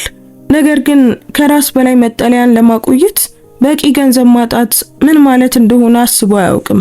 እናቴ እርዳታ አቀረበችልኝ፣ ጁሊያና ቀጠለች። አሁን እንባ በፊቷ ላይ በነፃነት ይፈስ ነበር። አይዛቤል ገጠር እሷ ጋር መኖር እንደምትችል፣ እሷ የምትኖርበት ትንሽ ከተማ ትምህርት ቤት መማር እንደምትችል ነገረችኝ። መጀመሪያ ላይ አይ አልኩኝ። ከልጄ መራቅን ማሰብ አልቻልኩም ነበር። ነገር ግን ከዚያ አይዛቤል ከባድ የመተንፈሻ አካላት ኢንፌክሽን ያዛት። ውድ መድኃኒቶችና የስፔሻሊስት ምክር ያስፈልጋት ነበር። ፍቅር ብቻ በቂ እንዳልሆነ፣ መልካም ምኞቴ የአንቲባዮቲክ ሂሳብ እንደማይከፍል የተረዳሁት ያን ጊዜ ነበር። ስለዚህ ሩቅ ሰደድሻት? ሪካርዶ በቀስታ ተናገረ። ጥያቄ አልነበረም። ሰደድኳት። ልቤ በሺ ቁርጥራጮች ተሰባብሮ የ3 ዓመት ልጄን ከአያቷ ጋር እንድትኖር ሰደድኳት እና ስራ የተሻለ ወደሚከፈልበት ትልቅ ከተማ መጣሁ። ቤት ማጽዳት፣ ልብስ መተኮስ፣ ምግብ ማብሰል ተማርኩ። ሙዚቃ ያጣሁትን ሁሉ ስለሚወክል ወደ ጎን ተውኩት። ቢሆንም ግን ይህንን ጊታር ፈጽሞ አልሸጥኩትም። ጁሊያና መሳሪያውን ደረቷ ላይ አጥብቃ ያዘች። ከዚያ ጊዜ ከነበረኝ ማንነት የቀረኝ ብቸኛ ነገር ይህ ነው። ኢዛቤላ ከሪካርዶ ጭን ላይ ወርዳ ወደ ጁሊያና ሄደች። ህፃናት ብቻ ሊያደርጉት በሚችሉት የጥንካሬ እቅፍ አቀፈቻት። አንቺ በጣም ደፋር እማዬ ነሽ አክስት ጁሊያና። ጁሊያና ተንሰቀሰቀች። ልጅቷን መልሳ አቀፈቻት። አንዳንድ ጊዜ ግን ድፍረት አይሰማኝም። አንዳንድ ጊዜ ጠዋት ጸጉሯን ስላላስተካከልኩላት፣ በትምህርቷ ስላልረዳኋት፣ ከመተኛቷ በፊት ስላልዘፈንኩላት በዓለም ላይ የመጨረሻ መጥፎ እናት እንደሆንኩ ይሰማኛል። ሪካርዶ ያንን ትዕይንት ይመለከት ነበር። በውስጡ የሆነ ነገር ሙሉ በሙሉ ተሰብሯል። ከኢዛቤላ ጋር ያጣቸው ሁሉንም ጠዋቶች፣ ፈጽሞ ተከታትሎት የማያውቀውን የቤት ስራ፣ ዘፍኖላት የማያውቀውን የእንቅልፍ መዝሙር አሰበ። ልዩነቱ ጁሊያና ምርጫ አልነበራትም፣ እርሱ ግን ነበረው። ጁሊያና አለ። ድምፁ በስሜት ቢሞላም ግን ጽኑ ነበር። በየወሩ ለእናትሽ ለኢዛቤል ስንት ነው የምትልኪው? ጁሊያና የንግግሩ ርዕስ በመቀየሩ ግራ ተጋብታ ተመለከተችው። አቶ ሪካርዶ ምን ያህል ነው የምትልኪው? በበለጠ ደግነት ጠየቃት። 1000 ከደሞዜ መቆጠብ የምችለው ከፍተኛው ነው። የትምህርት ቤት ክፍያውን፣ ቁሳቁሶችን፣ ልብሶችን፣ የእናቴን ቤት ወጪ በከፊል ይሸፍናል። ሪካርዶ በአይምሮ ፈጣን ስሌት ሰራ። እና እጥፍ ወይም 3 እጥፍ መላክ ብትቺ እናትሽ ለኢዛቤል የተሻለ ህይወት መገንባት ትችላለች? ትችላለች። ግን እኔ ጁሊያና ንግግሩ ወዴት እየሄደ እንደሆነ ተገንዝባ ቆመች። አቶ ሪካርዶ ደሞዝ እንዲጨምሩልኝ እየጠየቅኩ አይደለም። ለዛ አይደለም ታሪኬን የነገርኩት። አውቃለሁ። እኔ ግን ጥያቄ እያቀረብኩኝ ነው። በእውነቱ ጭማሪ ብቻ አይደለም። ሪካርዶ ተነስቶ በክፍል ውስጥ መራመድ ጀመረ። የንግድ አይምሮ በከፍተኛ ፍጥነት እየሰራ ነበር። ነገር ግን በዚህ ጊዜ ከትርፍ በላይ በሆነ ትልቅ ነገር ነበር። እዚህ መስራትሽን ትቀጥያለሽ፣ ግን እንደ ጽዳት ሰራተኛ ብቻ አይደለም።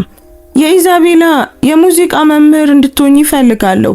በይፋ በተመዘገበ ደብተር ብቁ ለሆነች መምህርት የሚገባ ደሞዝ ይኖርሻል። ጁሊያና አፏን ከፈተች። ግን እኔ እኮ በሙዚቃ መደበኛ ትምህርት የለኝም። ፈጽሞ ኮሌጅ አልገባውም። ቢሆንም ግን ከዲፕሎማ የተሻለ ነገር አለሽ። እውነተኛ ተሰጥኦ፣ የመድረክ ልምድና ከሁሉም በላይ የመማር ስጦታ አለሽ። በልጄ ላይ ያለውን ለውጥ አይቻለሁ። ይህንን በዋጋ አልተምነውም። ሪካርዶ ፊት ለፊቷ ቆመ። እና ሌላም ነገር አለ። ኢዛቤል እዚህ እንድትኖርና እንድታመጫ ትፈልጋለሁ። ነገሮች ሲስተካከሉ ከኛ ጋር ትሆናለች። ክፍሉ ሙሉ በሙሉ ዝም አለ። ኢዛቤል እንኳን መንቀሳቀስ አቆመች። ምን? ጁሊያና በሹክሹክታ ጠየቀች። በሰራተኞቹ ህንጻ ውስጥ ባዶ ክፍል አለ። ኤሌና እዚያ ብቻዋን ነው የምትኖረው እና ቤቱ ለአንድ ሰው በጣም ትልቅ እንደሆነ ሁልጊዜም ትናገራለች። ኢዛቤል ከአንቺ ጋር እዚህ መኖር ትችላለች እና እዚህ ከተማ ውስጥ ባለ ምርጥ ትምህርት ቤትም ትማራለች። በእርግጥ የቤት ኪራይ አልጠይቅሽም እና በአዲሱ ደሞዝሽ ህይወታችሁን አብራችሁ ለመገንባት የሚያስችል አቅም ይኖራችኋል። ጁሊያና መንቀጥቀጥ ጀመረች። አቶ ሪካርዶ ይህ በጣም ብዙ ነው። ይህንን መቀበል አልችልም። ከኛ ሁኔታ መጠቀሚያ ይሆናል። ይህ ልግስና አይደለም፣ ፍትህ ነው። ሪካርዶ እሱ ሊሰጣት ያልቻለውን ለልጁ የሰጠችውን የዚያች ሴትን አይን እያየ ፊት ለፊቷ ተንበረከከ። መገኘት፣ ትኩረት፣ ቅድመ ሁኔታ የሌለው ፍቅር። ለልጄ በዋጋ የማይተመን ነገር እየሰጠሻት ነው። እኔ ደግሞ ከልጅሽ ጋር የመሆን እድልን እሰጥሻለሁ። በተጨማሪም ደግሞ ኢዛቤላ እዚህ ቤት ውስጥ ጓደኛ ማግኘቷን ትወደዋለች አይደል እህቴ? ኢዛቤላ በደስታ ዘለለች። አዎ፣ ኢዛቤል ሁልጊዜ እዚህ መተኛት ትችላለች። ከዚያም አብረን እንዘምራለን፣ አብረን እንጫወታለን። እባክሽ አክስት ጁሊያና ወደዚህ አምጫት። እሺ በይ። ጁሊያና ፊቷን በእጆቿ ሸፍና መላ ሰውነቷ እስኪንቀጠቀጥ ድረስ እየተንሰቀሰቀች አለቀሰች። እነዚያ ረጅም የመስዋዕትነት ዓመታት፣ ብቻዋን ያለቀሰችባቸው ሌሊቶች፣ ያለፏት ልደቶች፣ መስጠት ያልቻለቻቸው እቅፎችና እንባዎች ነበሩ እና አሁን ባልተጠበቀ ሁኔታ የፈረሰውን ሁሉ የመገንባት እድል። እኔ ምን እንደምል አላውቅም፣ በለቅሶ መሃል ተናገረች። እሺ በይ፣ ሪካርዶ በቀላሉ መለሰላት። እና በህይወቴ ትክክለኛውን ነገር እንዳደርግ ፍቀጂልኝ። ጁሊያና የረጠበ ፊቷን ቀና አድርጋ የሪካርዶን አይኖች ተመለከተች። እዚያ እርሷ ራቅ ያለና ቀዝቃዛ አድርጋ የገመተችው ሰው ፈጽሞ አገኛለሁ ብላ ያልጠበቀችውን ርህራሄ እያሳያት ነበር። እሺ በሹክሹክታ ተናገረች። እቀበላለሁ እና ለዚህም በጣም አመሰግናለሁ። ኢዛቤላ በደስታ ጮኸችና ወደ ጁሊያናና ወደ ሪካርዶ እቅፍ ውስጥ በአንድ ጊዜ ተወረወረች። ያልተስተካከለ ግን ደግሞ እውነተኛ የሆነ የጋራ እቅፍ ፈጠሩ። በዚያ ክፍል ውስጥ በመጥፋት ተቀርጾ የነበሩ 3 ህይወቶች በመገኘት መፈወስ ጀመሩ። ኢዛቤልን መቼ ነው የምናመጣት? ኢዛቤላ በጉጉት እየተንቀጠቀጠች ጠየቀች። ጁሊያና በእንባ መካከል ሳቀች። ከእናቴ ጋር መነጋገርና ሁሉንም ነገር ማስተካከል አለብኝ። ነገር ግን አቶ ሪካርዶ ከፈቀዱልኝ በሚቀጥለው ሳምንት መጨረሻ መጓዝ እችላለሁ። የኩባንያውን መኪና ተጠቀሚ።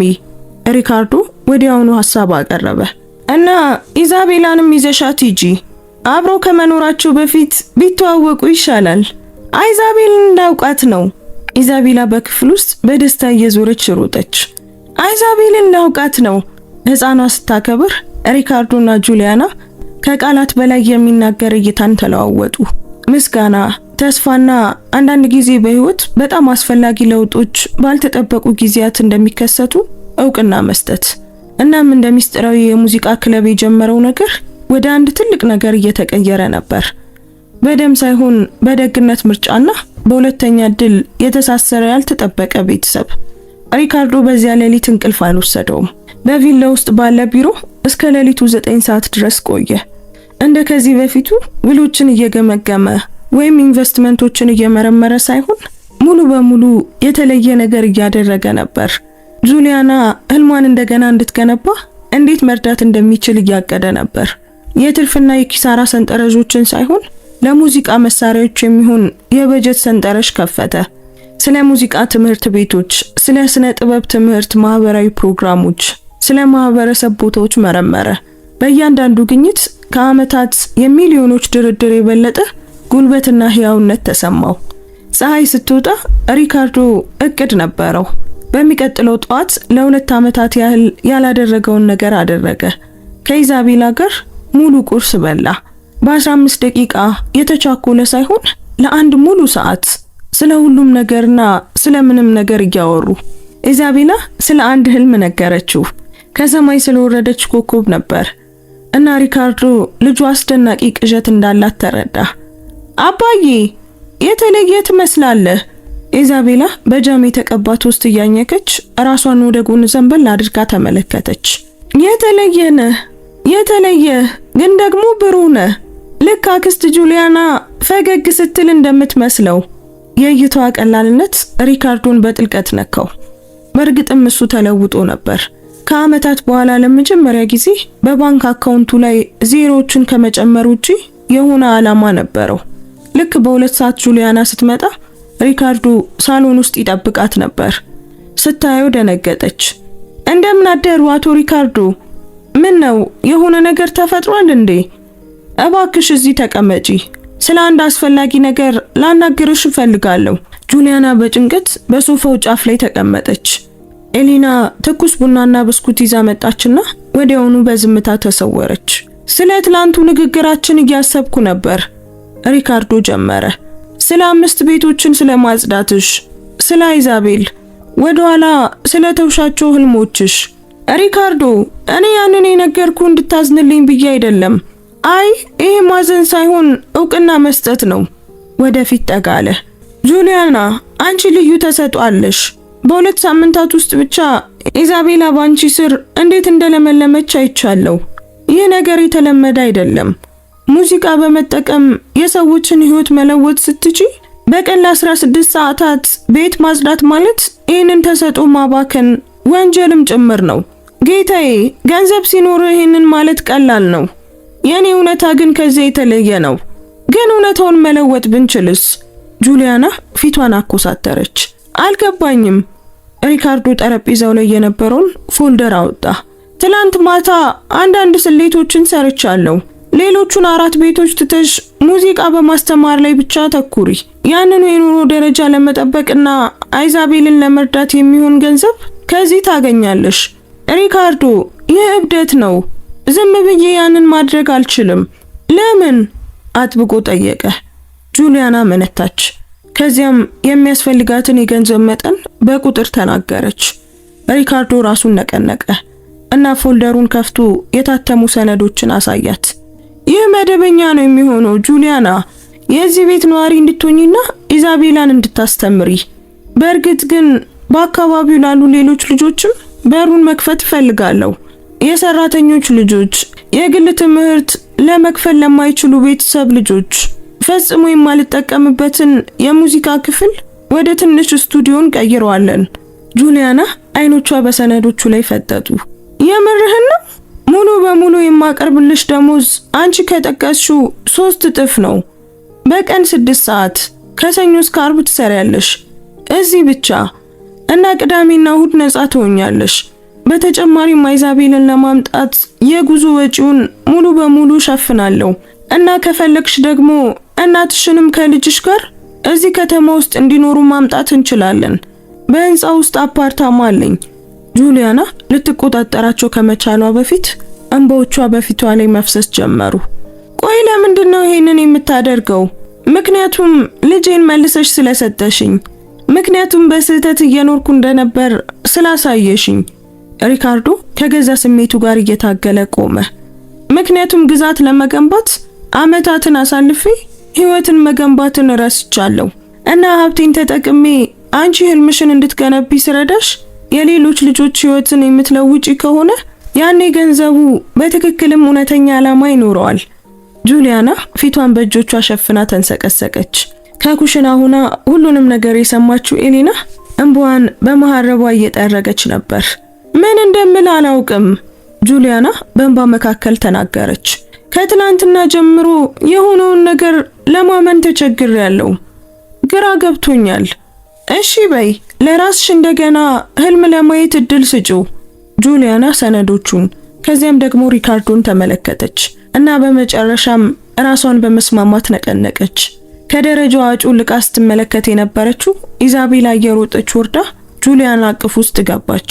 ይህ ማለት ሁልጊዜም ከኛ ጋር ትቆያለሽ ማለት ነው አክስት ጁሊያና? ጁሊያና በእንባዋ መካከል ሳቀች። ይህ ማለት አብረን ሙዚቃ ለመማር ብዙ ጊዜ ይኖረናል ማለት ነው። ለውጡ ወዲያውኑ ተጀመረ። ሪካርዶ ስብሰባዎችን ሰረዘ እና የሙዚቃ ክፍሉን እድሳት በግሉ ተቆጣጠረ። በስቱዲዮች ላይ የተካነ አርክቴክት ተቀጠረ። ጥራት ያላቸው መሳሪያዎችን ገዛ። ትክክለኛ የድምጽ መከላከያ ገጠመ እና በ10 ቀናት ውስጥ ቦታው ዝግጁ ሆነ።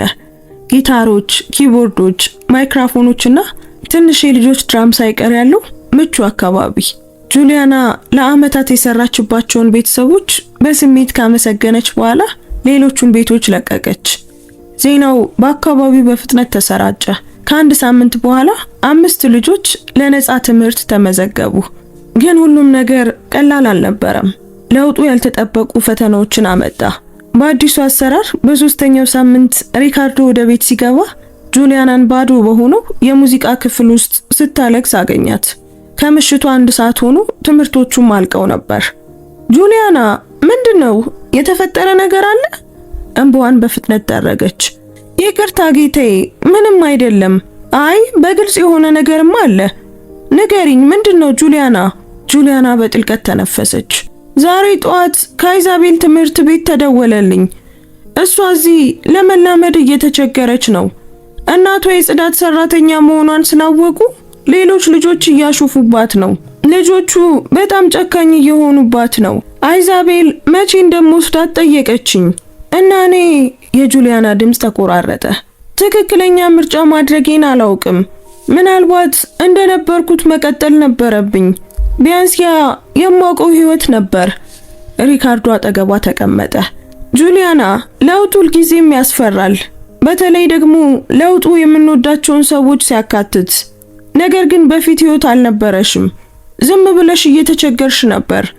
ለመትረፍ ለመኖር እየሞከርሽ ነበር እና ኢዛቤል ቆማ መሄድ የማትችል የዛለች እናት አያስፈልጋትም። እሷ ሙሉ የሆነች እናት ታስፈልጋታለች። አሁን አብረሽ መገኘት አለብሽ። እርሷ እየተሰቃየች ነው። ስለዚህ ቶሎ ወደዚህ አምጫት። በዚህ ሳምንት አፓርታማው አሁን ዝግጁ ነው። እቃም ተሟልቶለታል። እናትሽና ኢዛቤል ወዲያውኑ ወደዚያ መግባት ይችላሉ። ኢዛቤላም አዲስ ጓደኛ በማግኘቷ ደስ ይላታል። አንቺም ልጅሽን በየቀኑ ታያለሽ። ጁሊያና ባልታመነ ስሜት ተመለከተችው። ጌታዬ፣ የምርህን ነው አይደል? ቆይ ጁሊያና፣ ይህንን ጥያቄ መጠየቅሽን መቼ ነው የምታቆሚው? ሪካርዶ ፈገግ አለ። ከአፓርታማው አጠገብ ባሉ 3 ምርጥ ትምህርት ቤቶች ምዝገባ አመቻቻለሁ። የትኛውን እንደምትመርጪ አንቺ ትወስኛለሽ። እና ኢዛቤል ልክ እንደ እናቷ የሙዚቃ ተሰጥኦ ካላት እሷም እዚህ ትምህርት መውሰድ ትችላለች። ጌታዬ፣ እንዴት እንደማመሰግንህ እኔ አላውቅም። ለኢዛቤላ የተሻለ አባት እንደሆን እርጅኝ። ይህ የሚያስፈልገኝ ብቸኛው ምስጋና ነው። በዚያ ሳምንት መጨረሻ አንድ መኪና የጁሊያናን እናትና ኢዛቤልን ከገጠር አመጣ። ቪላው ሲደርሱ ኢዛቤላ በጉጉት ትጠብቅ ነበር። ከመኪናው የወረደችው የ9 ዓመቷ ልጅ አይናማና በእጇ አሮጌ ቫዮሊን የያዘች አይናፋር ልጅ ነበረች። ኢዛቤል ነሽ? ኢዛቤላ ወደ ትልቋ ልጅ እየሮጠች ጮኸች። አክስት ጁሊያና በየቀኑ ስላንቺ ትነግረኛለች። ጓደኛዬ መሆን ትፈልጊያለሽ? ኢዛቤል እናቷን ተመለከተች። እናቷን በብርታት ስሜት ፈገግ አለችላት። አዎ እፈልጋለሁ። ሪካርዶ ክፍሎቹ ሲገጣጠሙ ከሩቅ ይመለከት ነበር። የጁሊያና አያት ወይዘሮ ማሪያና ሽበት ጸጉርና ሞቅ ያለ ፈገግታ ያላቸው ሴት ነበሩ። እጁን በሚገርም ጥንካሬ ጨበጡት። ለልጄና ለልጅ ልጄ ስለምታደርገው ነገር ሁሉ እግዚአብሔር ይባርክ። አንተ ልበቀና ሰው ነህ። እናቴ፣ እኔ አመታት ያስቆጠሩ የተሳሳቱ ምርጫዎችን ለማስተካከል የሚሞክር ሰው ብቻ ነኝ። በዚያች ሌሊት ለመጀመሪያ ጊዜ ቪላው በእውነት በሰዎች ተሞልቶ ነበር። በሳቅ፣ በሙዚቃ፣ በህይወት ተሞልቶ ነበር። ኢዛቤላና ኢዛቤል አብረው ይጫወቱ ነበር። አንዷ በጊታር ሌላኛዋ ደግሞ በቫዮሊን። ጁሊያና ስትዘፍን ሪካርዶ በሚገርም ሁኔታ ሁሉንም ነገር በስልኩ ላይ ይቀዳ ነበር። ነገር ግን በደስታው መካከል ስልኩ ጠራ። ፓትሪሺያ የቀድሞ አጋሩና ሚስቱ ነበረች። በአስቸኳይ መነጋገር አለብን ሪካርዶ። የፓትሪሺያን ጥሪ ለመመለስ ወደ አትክልት ስፍራው ወጣ። ሌሊቱ ቀዝቃዛ ነበር። በሳሎን ብሩ መስኮቶች በኩል የኢዛቤላንና የኢዛቤልን ሳቅ ይሰማ ነበር። ጥሪውን ለመመለስ ላፍታ አመነታ። በዚያ በኩል ያለው ድምጽ በመጨረሻም የገነባውን ደካማ ሰላም የማጥፋት ኃይል ነበረው። ፓትሪሺያ፣ ሪካርዶ መገናኘት አለብን። ነገ ጠበቃዬ ይገኛል። ሆዱ ተሸበረ። ጠበቃ? ስለምን እያወራሽ ነው ፓትሪሺያ? ስለ ኢዛቤላ። ስንለያይ ስለመረጥናቸው ምርጫዎች ብዙ እያሰብኩ ነበር። የፓትሪሺያ ድምጽ የተሰላና ቀዝቃዛ ነበር። የልጄን ጥበቃ ላንተ በመተዋችን ስህተት የሰራን ይመስለኛል። ሪካርዶ ዓለም ሲዞርበት ተሰማው። ከምርሽ ሊሆን አይችልም። ጥለሻት ሄደሽ ነበር ፓትሪሺያ። በፓሪስ ያለሽን የሥራ መስክ መረጥሽ እና የ6 ወር ሕፃን ይዤ ብቻዬን ትተሽኛል። እና በግልጽ ይህ የኔ ስህተት ነበር። ሴት ልጅ ደግሞ እናቷን ትፈልጋለች ሪካርዶ። በተለይ አሁን ልጃችንን እያሳደግክበት ባለው መንገድ ላይ አንዳንድ ያልተለመዱ ነገሮችን ካወቅኩ በኋላ። ምንድናቸው ያልተለመዱት ነገሮች? ኢዛቤላ በጣም ደስተኛ ናት። ከዓመታት በኋላ ለመጀመሪያ ጊዜ አሁን ደስተኛ እየሆነች ነው። አዎ፣ በጽዳት ሰራተኛ እጅ እያሳደግካት ነው። እና ያንን ደስታ ነው የምትለው? መደበኛ ብቃት እንኳን በሌላት መምህርት እያሳደግካት ነው። በፓትሪሻ ድምጽ ውስጥ ያለው መርስ የሚሰማ ነበር። ጠበቄ ያንተን የማስተዋል ችሎታ ለመጠየቅ በቂ ሰነድ አለው። ሪካርዶ አባቷ ለምን እንደሆነ ባልታወቀ ምክንያት አስፈላጊ ስብሰባዎችን ችላ ሲል የ4 ዓመት ሕፃን ከሰራተኞች ጋር ያን ያህል ጊዜ ማሳለፍ የለባትም። ይሄንን እንዴት አወቅሽ ፓትሪሻ? ቁጣ በሪካርዶ ጉሮሮ ውስጥ ወጣ። ግንኙነቶች አሉኝ፣ ፎቶዎችም አሉኝ። ኢዛቤላ ከዛች መምህርት ጋር ሆና አንተ ለአንድ ዋና ስራ አስፈጻሚ ሙሉ በሙሉ በማይመጥን ሁኔታ ወለል ላይ ተቀምጠ። ኩባንያ እየተጎዳ ነው ሪካርዶ። ባለፈው ሳምንት 3 ስብሰባዎችን ሰርዘሃል። 2 ውሎች ተቋርጠዋል። አጋሮች በዚህ ተጨንቀዋል። ሪካርዶ እጆቹን ጨበጠ። የግል ህይወቴ የአጋሮች ጉዳይ አይደለም። ውጤቱ ሲነካና ልጄን ሲያካትት ግን ይሆናል። ፓትሪሻ ድራማዊ ቆይታ አደረገች። ነገ በ4 ሰዓት በጠበቃዬ ቢሮ እንገናኛለን። ያንተንም ጠበቃ ብትይዝ ይሻልሃል። ስለ አዲስ የልጅ ጥበቃ አሰራር እንወያያለን። ኢዛቤላ ፓሪስ ከኔ ጋር የምትኖርበትና አንተ ቁጥጥር የሚደረግበት ጉብኝት እንዲኖርህ የሚያደርግ። ሪካርዶ ሳይመልስ ጥሪው ተዘጋ። በአትክልት ስፍራ ውስጥ ቆመ። ከብርድ ሳይሆን ከቁጣና ከፍርሃት የተነሳ እየተንቀጠቀጠ ነበር። ፓትሪሻ ይህንን ልታደርግ አትችልም።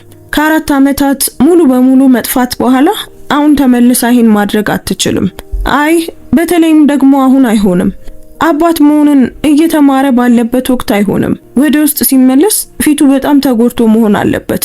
ምክንያቱም ጁሊያና ወዲያውኑ ቀረበችው። ሪካርዶ ምንድነው? ደህና ነህ? በግል ላናግርሽ እፈልጋለሁ ጁሊያና። ወይዘሮ ማሪያና የልጆቹን ቁጥጥር ስትረከብ እነሱ ወደ ቢሮ ሄዱ። ሪካርዶ ሁሉንም ነገር ነገራት። እያንዳንዱን የፓትሪሺያን መርዛማ ቃል፣ እያንዳንዱን ስውር ዛቻ። ጁሊያና ፊቷ ገረጣ። ይሄ የኔ ጥፋት ነው። ይሄንን ነገር መቀበል አልነበረብኝም። ህይወትን አወሳሰብኩት። አይ ሪካርዶ ትከሻዋን አጥብቆ ያዘ። ያንቺ ጥፋት አይደለም ጁሊያና። አንቺ እኮ ህይወቴን አድነሻል። ኢዛቤላን አድነሻታል። ፓትሪሻ ይህንን የምታደርገው ሁልጊዜም እንደዛ ስለነበረች ነው። እሷ ቁጥጥር ትወዳለች። መሸነፍ የማትወድ ሴት ናት። ግን በአንድ ነገር ላይ እሷ ትክክል ናት። ጁሊያና ገለል አለች። ራሷን አቀፈች። እኔ መደበኛ ብቃት የለኝም። ኮንሰርቫቶሪውን አልጨረስኩም። አንድ ዳኛ አንዲት አዝና የነበረች ሕፃን ወደ ደስተኛ ሕፃን የለወጠች ታማኝ ሴትን ያያል። ይህ ደግሞ ከማንኛውም ዲፕሎማ በላይ ዋጋ አለው። በጣም ብሩህ ተስፋን እያየህ ነው። ስርዓቱ እናቶችን ይደግፋል፣ በተለይም ደግሞ ገንዘብና ውድ ጠበቃ ሲኖራቸው። ጁሊያና ወንበሩ ላይ በከባድ ስሜት ተቀመጠች። እሷ ስለሌላም ነገር ትክክል ናት። ኩባንያ እየተጎዳ ነው። ቢሮውን ሳጸዳ በኮምፒውተሩ ላይ ኢሜሎችን አይቻለሁ። ውሎችን እያጣህ እንደሆነ አውቃለሁ። ሪካርዶ በብስጭት እጁን በፀጉር ውስጥ አሳለፈ። አንዳንድ ውሎች ለጊዜው ኩባንያውን አደጋ ላይ የሚጥል ምንም አይነት ነገር የለም። ነገር ግን ፓትሪሻ ይሄንን ባንተ ላይ ካደረገች ኃላፊነት የጎደለው እንደሆንክ በአንዲት ሰራተኛ የተነሳ በስሜታዊነት የወሰድካቸው ውሳኔዎች ኢዛቤላን አደጋ ላይ እየጣለ እንደሆነ ልታሳይ ትችላለች። በዚህ ሰዓት የሰፈነው ዝምታ ከባድ ነበር። ሪካርዶ ጁሊያና በእርግጥም ትክክል መሆኗን ያውቅ ነበር። ፓትሪሻ እሷ ስልታዊ ሴት ነበረች። እርሱ ተጎጂ በሆነበት ዋጋ ያለውን ነገር ባጣበት ወቅት ለማጥቃት ትክክለኛውን ጊዜ ጠበቀች። እንግዲያውስ ምን ይሻላል? ምን ትመክሪኛለሽ? ብሎ ጠየቃት። መልሱን እየፈራ ነበር። እኔ እንደወጣ አንተም ደግሞ ወደ ቀድሞ የኑሮ ዘይቤ እንድትመለስ የተረጋጋና ኃላፊነት የሚሰማ አባት መሆንን እንድታስመሰክር። ኢዛቤላ ያለ ሙዚቃ ትምህርት ትተርፋለች። አይ የኢዛቤላ ድምጽ በግማሽ ከተከፈተው የቢሮ በር በኩል አስተጋባ። ሕፃኗ እዚያ በእንባ እየታጠበች የኢዛቤልን እጅ ይዛ ቆማ ነበር። አክስት ጁሊያና መሄድ አትችልም። አይሆንም። ጁሊያና ወደ ኢዛቤላ ሮጣ ተንበረከከች። የኔ ፍቅር አሁን ነገሩ ውስብስብ ነው። አንዳንድ ጊዜ አዋቂዎች አስቸጋሪ ምርጫዎችን ማድረግ አለባቸው ብዬሻል ነበር። ግን ደግሞ ለመቆየት እኮ ቃል ገብተሽልኝ ነበር። እውነተኛ ሾው እንደሚኖረን ቃል ገብተሽ ነበር። አክስት ጁሊያና ተጨማሪ ሙዚቃዎችን እንደምታስተምሪኝ ቃል ገብተሻል። የኢዛቤላ ድምጽ በህመም ተሞልቶ ነበር። አዋቂዎች ቃል ሲያፈርሱ ህፃናት የሚሰማቸው አይነት የክህደት ስሜት። ሪካርዶ ትዕይንቱን ተመለከተ። ልቡ ሲሰበር ተሰማው። አመታትን እሱ በመጥፋት አሳልፏል። ኢዛቤላ በሰራተኞች እንድታድግ ትቶ ነበር። አሁን ደግሞ በመጨረሻም እውነተኛ ነገር ሲገነባ ፓትሪሺያ ሁሉንም ለማጥፋት መጣች። ኢዛቤላ ትክክል ነች። የኢዛቤል ድምጽ ብዙውን ጊዜ አይናፋር የነበረው በሚገርም ሁኔታ ጽኑ ሆኖ ተሰማ። እማዬ እጅ መስጠት የለብሽም፣ እንደገና አይሆንም። ጁሊያና ልጇን በድንጋጤ ተመለከተች። ኢዛቤል እማዬ፣ ለኔ ብለሽ ኮንሰርቫቶሪውን ትተሻል። ስለኔ ብለሽ ሙዚቃውንም ትተሻል። ለኔ 9 ዓመታቶችን ቤት ውስጥ ስታጸጂ ቆይተሻል። የ9 ዓመቷ ልጅ አይኖች በእንባ ተሞልተው ነበር። ሁሉ ጊዜም ያናውቅ ነበር። እናም ይሰማኛል፣ የበደለኝነት ስሜት ይሰማኛል። ነገር ግን እማዬ እዚህ ለመጀመሪያ ጊዜ በእውነት ደስተኛ ስትሆኚ አየውሽ፣ ስታበሪ አየው እና እንደገና እጅ እንድትሰጪ አልፈልግም፣ ስለኔም ሆነ ስለማንም። የልጅቷ ቃላት እንደ ቦምብ በክፍል ውስጥ ወደቁ። ጁሊያና አፏን ይዛ ባለማመን ተንሰቀሰቀች። እና ኢዛቤላ እኔ ሁል ጊዜ እንዳለሽኝ ሁሉ አንቺን በህይወቷ ልታገኝ ይገባታል። ኢዛቤላን አቀፈቻት። ሁላችንም ይገባናል። ሪካርዶ በውስጡ የሆነ ነገር ሲንቀሳቀስ እየተሰማው ተናገረ። እነዚያ ሁለት ህፃናት በንጹህ ጥበባቸው ትክክለኛውን መንገድ እያሳዩ ነበር። ኢዛቤል ትክክል ነች አለ በጽኑ ድምጽ። ወደ ኋላ መመለስ የለም። ፓትሪሺያ በማስፈራራት እንድታሸንፍ አንፈቅድላትም። ጁሊያና አሁንም እያለቀሰች ቀና ብላ ተመለከተች። ግን ኢዛቤላን ብታጣትስ? እኔ ራሴን ይቅር አልልም እና አንቺ እንደገና ህልምሽን እንድትሸኚ ብፈቅድስ? እኔም ራሴን ይቅር አልለውም፣ ስለኔም ሆነ ስለማንም። ሪካርዶ ከሶስቱ አጠገብ ተንበረከከ። እንደ ቤተሰብ አብረን እንታገላለን፣ ግን እኛ እኮ ቤተሰብ አይደለንም። ጁሊያና በሹክሹክታ ተናገረች። አይ ኢዛቤላ ከሙዚቃ በኋላ እንደሚያደርጉት የጁሊያናንና የሪካርዶን እጅ ይዛ አገናኘቻቸው። ግን እኛ ይህንን እናደርጋለን፣ እንንከባከባለን፣ እንዋደዳለን እና የቤተሰብ አይደለም። ህፃናት ብቻ በሚችሉት በቀላል መንገድ ኢዛቤላ ሁሉንም ነገር ጠቅለል አድርጋው ነበር። በዚያች ሌሊት ሪካርዶ አልተኛም።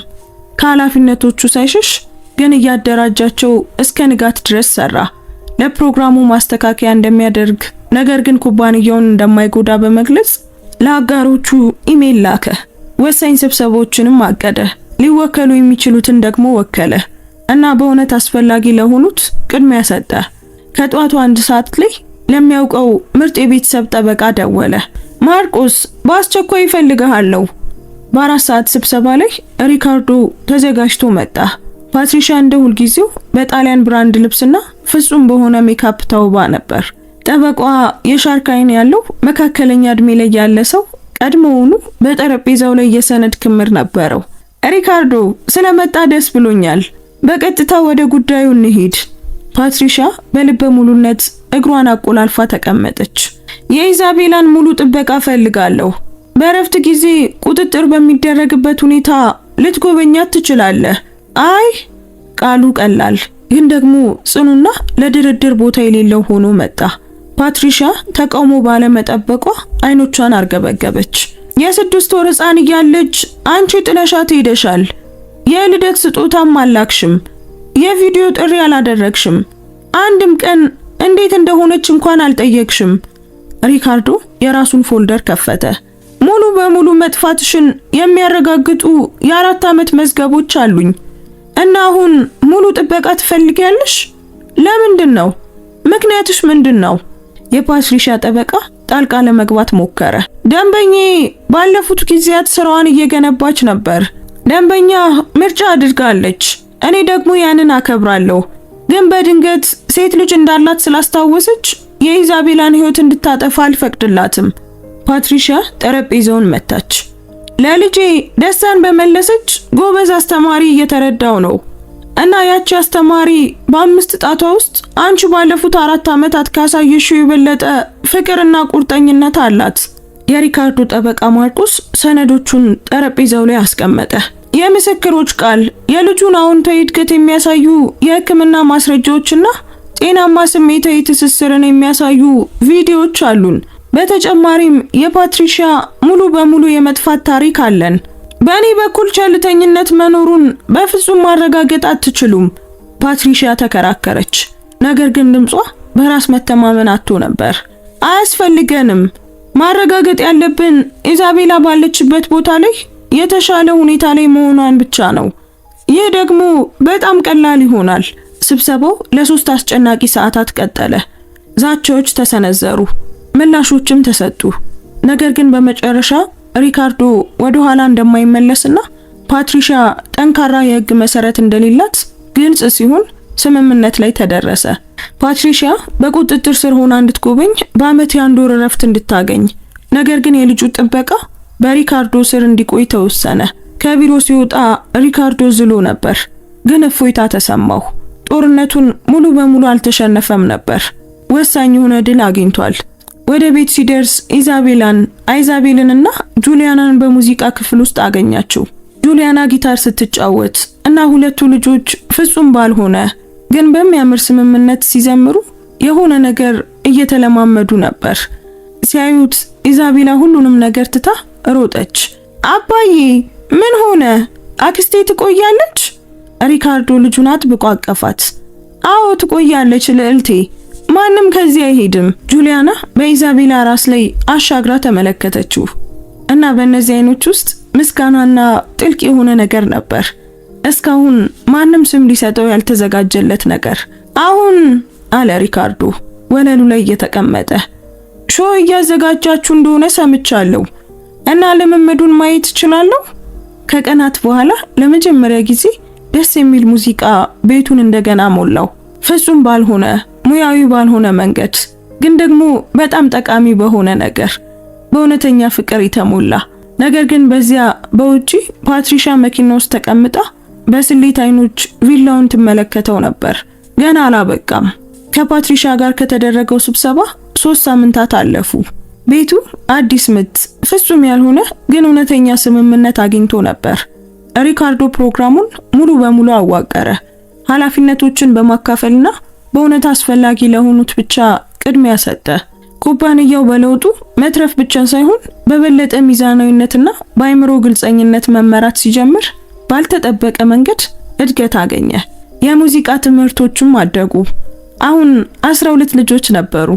የኩባንያው ሰራተኛ ልጆች፣ የጎረቤቶች ልጆች፣ ስለዚያች አስማታዊ መምህር የሰሙ ቤተሰቦች። እሷ ሙዚቃን ብቻ ሳይሆን በራስ መተማመንንና ደስታንም ታስተምር ነበር። የሙዚቃ ክፍሉ በሳቅ ባልተስተካከሉ ዜማዎችና በየቀኑ በሚከሰቱ ትናንሽ ተአምራት ተሞልቶ ይኖር ነበር። ነገር ግን ኢዛቤላ ትልቅ ህልም ነበራት። አባዬ አለች በአንድ ቅዳሜ ጧት አብረው ቁርስ ሲበሉ። ይህም ሪካርዶ አሁን ፈጽሞ የማይተወው ልማዱ ሆኖ ነበር። እውነተኛ ሾው ማድረግ እፈልጋለሁ፣ ከመድረክ ከማይክሮፎንና ከሁሉም ነገር ጋር፣ ልክ በቴሌቪዥን እንዳሉት አርቲስቶች። ሪካርዶ በኩሽና ውስጥ ጭማቂ እያዘጋጀች ከነበረችው ጁሊያና ጋር ተያየ። እውነተኛ ሾው ማድረግ ትፈልጊያለሽ? አዎ አባዬ፣ የምሬን ነው። ኢዛቤላ በቁርጠኝነት እጇን ጠረጴዛው ላይ መታች። አክስት ጁሊያና የሆነ የሚያምር ነገር ስንማር ለዓለም ማካፈል አለብን ብላኛለች እና እኔ ማካፈል እፈልጋለሁ። ጁሊያና እጆቿን በአፕሮኗ እየጠረገች ቀረበች። እሺ እንግዲያውስ ሾው እናድርግ፣ እውነተኛ ሾው። የኢዛቤላ አይኖች እንደ ከዋክብት በሩ። በአትክልት ስፍራ ውስጥ ብናደርገውስ? የሌሎቹን ልጆች ቤተሰቦች፣ አንዳንድ ጓደኞችን መጋበዝ እንችላለን። የኛ የመጀመሪያው ይፋዊ ኮንሰርት ይሆናል። ኢዛቤላ ከወንበሯ ዘላ አባቷን በኃይል አቀፈችው። ጁሊያና ከአንድ ወር በፊት ልጁን በቅጡ የማያውቃት ያንን ሰው እያየች በደስታም በዓይኖቿ ሞሉ። ዝግጅቱ ወዲያውኑ ተጀመረ። ሪካርዶ በአትክልት ስፍራ ውስጥ ትንሽ መድረክ የሚገነባ ድርጅት ቀጠረ፣ ከሙያዊ የድምጽ ስርዓትና ተገቢ ብርሃን ጋር። ጁሊያና ከልጆቹ ጋር ሳትሰለች ሰራች። ዘፈኖቿን እሷ ራሷ ካዘጋጀችው ዜማ ጋር በማቀላቀል የ5 ዘፈኖችን ዝርዝር አዘጋጀች። አይዛቤል በቫዮሊኗ የድጋፍ ሙዚቀኛ ትሆናለች። ወይዘሮ ማሪያና ለልጆቹ ቀላል ግን ደግሞ የሚያማምሩ ልብሶችን ሰፉ። ኤሌና ለበዓሉ የሚመጥን ግብዣ አቀደች። መላው ቪላ በሚፈጠረው አስማት ውስጥ ተውጦ ነበር። ነገር ግን ከሾው 2 ቀን በፊት አንድ ያልተጠበቀ ነገር ተከሰተ። ሪካርዶ ካልታወቀ ቁጥር ስልክ ተደወለለት። ፈርናንዶ የተባለ የሙዚቃ አዘጋጅ ነበር። እርሱም በልጆች አባት በኩል ስለ ፕሮጀክቱ ሰምቶ ነበር። አቶ ሪካርዶ፣ እንግዳ ሊመስል ይችላል፣ ነገር ግን ሾው ላይ መገኘት እፈልጋለሁ። የመምህርት ጁሊያናን ስራ የማወቅ ፍላጎት አለኝ። ስለሷ አስደናቂ ነገሮችን ሰምቻለሁ። ሪካርዶ ተጠራጥሮ ቢሆንም ግን ተስማማ። ለጁሊያና የተስፋ ጭላንጭል እንዳይሰጣት ምንም ነገር አልነገራትም። የሾው ቀን ፍጹም በሆነ ሰማያዊ ሰማይ መጣ። አትክልት ስፍራው ተቀይሮ ነበር። መድረኩ ተገንብቷል። ወንበሮች በክብር ተደርድረዋል። እናም ኢዛቤላ በጠየቀችው መሰረት በቀለማት ባሸበረቁ ጌጣጌጦች ደምቆ ነበር። 50 ሰዎች በዚያ ተገኝተዋል። ወላጆች፣ ሰራተኞች፣ የሪካርዶ ጓደኞችና ከኋላ በዝምታ ተቀምጦ የነበረው አዘጋጁ ፈርናንዶ። ጁሊያና ለመግቢያ መድረክ ላይ ስትወጣ በግልጽ ትጨነቅ ነበር። በህዝብ ፊት ከቀረበች ዓመታት አልፈው ነበር። ሪካርዶ ከወይዘሮ ማሪያና ጋር በመጀመሪያው ረድፍ ተቀምጦ አበረታች ፈገግታን ላከላት። መልካም ከሰዓት ለሁላችሁም ስትል ጁሊያና ጀመረች። ድምጿ በትንሹ ይንቀጠቀጥ ነበር። ከጥቂት ወራት በፊት እኔ በቁም ሳጥን ውስጥ ህልሟን የደበቀች ተራ የጽዳት ሰራተኛ ነበርኩ። ዛሬ ግን በሪካርዶ ደግነትና በአስደናቂ ልጆች ፍቅር ምክንያት ሁልጊዜ የምወደውን ነገር እያደረግኩ እገኛለሁ። ሙዚቃንና ደስታን ማካፈል። ከጀርባ ወደ ነበረችው ኢዛቤላ እየተመለከተች ቆም አለች። ይህ ሾው ስለ ሁለተኛ እድል ነው። እንደገና ለመጀመር መቼም ቢሆን እንደማይረፍድ የሚያሳይ ነው እና በአንተ ለማመን በምትወስን አንዲት ህፃን የመለወጥ ኃይል ላይ ነው። ከመድረክ መሃል ብርሃን በስተቀር ሁሉም መብራቶች ጠፉ። ኢዛቤላ እንደ ፀሐይ በሚያበራ ቢጫ ልብስ ወደ መድረኩ ወጣች። ማይክሮፎኑን በትንሽ ግን በጽኑ እጆች ይዛለች። ጁሊያና መጫወት ጀመረች። እናም ከጊታሯ የወጣው የመጀመሪያው ዜማ ንጹህ፣ ጥርት ያለና ፍጹም ነበር። ከዚያም ኢዛቤላ መዘመር ጀመረች። ድምጿ ገና የልጅ ነበር። ገና ብዙ የቴክኒክ ጉድለቶች ነበሩት፣ ግን የሆነ ነፍስን የሚነካ ነገር ነበረው። ከሰማይ ስለሚወርዱ ከዋክብት፣ በልብ ውስጥ ስለሚኖሩ ህልሞች፣ ቁስሎችን ስለሚፈውስ ፍቅር ዘመረች። እያንዳንዱ ቃል የሚዘመረው በእውነተኛ ስሜት ነበር። ህፃናት ብቻ ባላቸው በዛ እውነተኛ ስሜት ቅንነት። ሌሎች ልጆች ለሁለተኛው ዘፈን ተቀላቀሉ። ፍጹም ያልሆነ ግን ደግሞ ልብን የሚነካ ነበር። አይዛቤል አይኖቿን ጨፍና በሙዚቃ ውስጥ ጠፍታ ቫዮሊን ትጫወት ነበር። ጁሊያና ሁሉንም ነገር በብቃት ትመራ ነበር። ተሰጧ በመጨረሻም ለማብራት ነፃ ወጥቶ ነበር። ሪካርዶ ማልቀሱን ማቆም አልቻለም። ዙሪያውን ተመለከተና እሱ ብቻውን እንዳልሆነ አስተዋለ። ወላጆች በዝምታ አይኖቻቸውን ይጠርጉ ነበር። ወይዘሮ ማሪያና አጠገቡ በግልጽ ይንሰቀሰቁ ነበር። ሁሉ ጊዜም ራሷን የምትቆጣጠረው ኤሌና እንኳን እንባ በፊቷ ላይ ይፈስ ነበር። በአራተኛው ዘፈን ላይ ማንም ያልጠበቀው አንድ ነገር ተከሰተ። ኢዛቤላ በዘፈኑ መሃል ቆመች። ወደ ታዳሚው ተመለከተችና በቀጥታ ለአባቷ ተናገረች። አባዬ፣ ይሄ ዘፈን ላንተ ነው።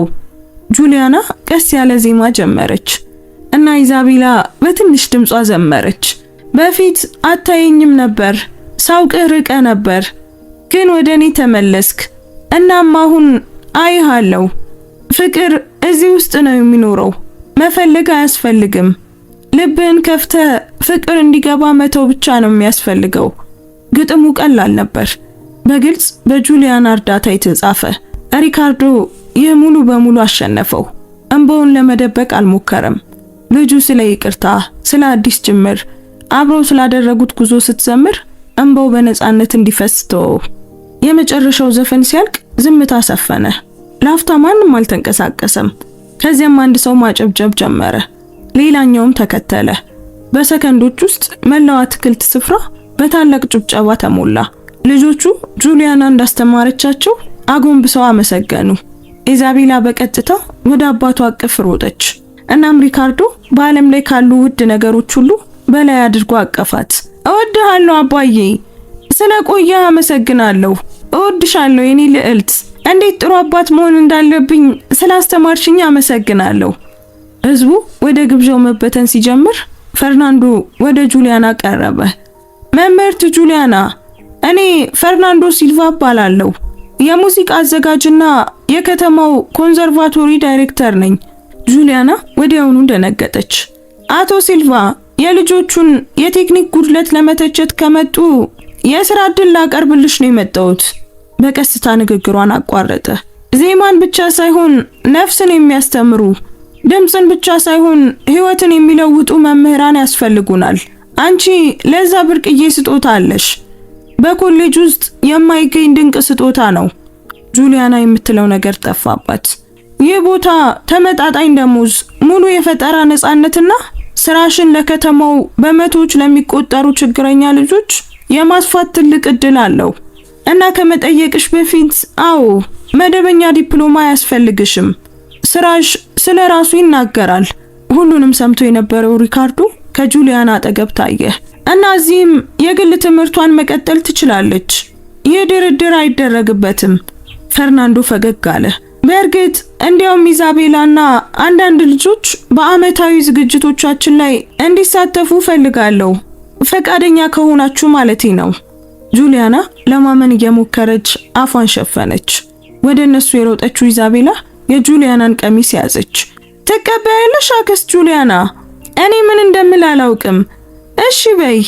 ሪካርዶ አበረታታት። ህልሞችሽ ተመልሰዋል። እንደገና እንዲሄዱ አትተያቸው። ጁሊያና ወደ ኢዛቤላ፣ ከዚያም ወደ እናቷ ወደ ወይዘሮ ማሪያና፣ እናም በመጨረሻም በህይወታቸው ውስጥ እንድትኖር ሁሉንም ነገር ወደ ተወራረደው ሰው ወደ ሪካርዶ ተመለከተች። አዎ እቀበላለሁ ብላ በሹክሹክታ ተናገረች። ፀሐይ መጥለቅ ጀመረች። ሰማዩን በወርቃማና በሮዝ ቀለም ቀባችው። አትክልት ስፍራው በሳቅ መሳሪያዎችን በሚለማመዱ ልጆች ሙዚቃ፣ በደመቀ ወሬና በኤሊና ጣፋጭ የምግብ ሽታ ተሞልቶ ነበር። ሪካርዶ በሁኔታው መካከል ቆሞ ይመለከታል።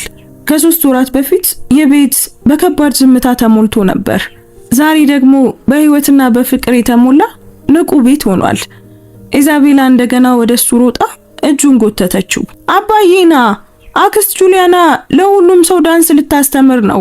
እናም በቢሊዮን የሚቆጠር ኩባንያን የሚመራው ዓለም አቀፍ ውሎችን የሚፈርመውና ሚሊዮኖችን የሚያንቀሳቅሰው ያ ዋና ስራ አስፈጻሚ ሪካርዶ በ4 ዓመት ልጁ ተጎትቶ ህፃናትና አዋቂዎች ያለምት ግን በንጹህ ደስታ ወደሚጨፍሩበት ክብ ውስጥ ገባ። ኢዛቤላን በእጆቹ እያሽከረከረ ሳለ አይኖቹ በክቡ መሃል ጊታር ስትጫወት ከነበረችው ጁሊያና ጋር ተገናኙ። በመካከላቸው ጥልቅ የሆነ የመግባባት ስሜት አለፈ።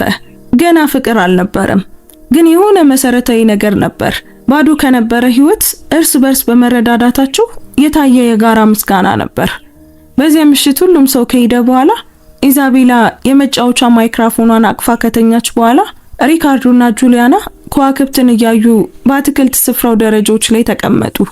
አመሰግናለሁ አለ ሪካርዶ በቀላሉ። ለምን? የስኬትን ትርጉም ስላሳየሽኝ፣ ልጄን ስለመለስሽልኝ። አንዳንድ ጊዜ በህይወት ውስጥ በጣም ውድ የሆኑ ነገሮች ባልጠበቅናቸው ጥቅሎች ተጠቅልለው እንደሚመጡ ስላስተማርሽኝ። ጁሊያና ራሷን በትከሻው ላይ አሳረፈች። ይህ የተቀራረበ ግን ደግሞ ንጹህ ምልክት ነበር። ስላመንክብኝ በጣም አመሰግንሃለሁ። ዓለም እጅ እንድሰጥ ከማሳመኑ በፊት የነበርኩትን ማንነቴን እንድመልስ እድል ስለሰጠኸኝ በጣም አመሰግናለሁ ሪካርዶ። ዳግመኛ እጅ እንዳትሰጪ ቃል ግቢልኝ ጁሊያና። ቃል እገባለሁ። አንተም ግን ተመሳሳይ ነገር ቃል መግባት አለብህ። እሺ ቃል እገባለሁ። እናም እዚያ ከዋክብት በሞሉበት ሰማይ ስር 2 የተሰበሩ አዋቂዎች ፈውስን ብቻ ሳይሆን አላማንም አገኙ። ወደ ሙዚቃ ህይወቷ የተመለሰች የጽዳት ሰራተኛ፣ አባት መሆኑን የተማረ ሚሊዮነር እና ሳታውቀው በተስፋና በዘፈን ብቻ ተአምር የፈጠረች የ4 ዓመት ህፃን። ከጥቂት ወራት በኋላ በቪላው የሙዚቃ ክፍል በር ላይ አዲስ ታፔላ ተሰቀለ። የኢዛቤላና የጁሊያና የሙዚቃ ኢንስቲትዩት፣ ህልሞች ዜማ የሚያገኙበት ቦታ እና በውስጥ ሙዚቃ በየቀኑ ከከተማው ሁሉ የመጡ ልጆች ከየትም ብትመጡ ወይም ምንም ያህል ገንዘብ ቢኖራችሁ ሙዚቃና ፍቅር ማንኛውንም ህይወት ሊለውጡ የሚችሉ ዓለም አቀፍ ቋንቋዎች መሆናቸውን ይማሩ ነበር። ሪካርዶ ዳግመኛ አንድም ዝግጅት አምልጦት አያውቅም። ፓትሪሻ ውሎ አድሮ ከህግ ውጊያው ተስፋ ቆርጣ ወደ ፓሪስ ተመለሰች።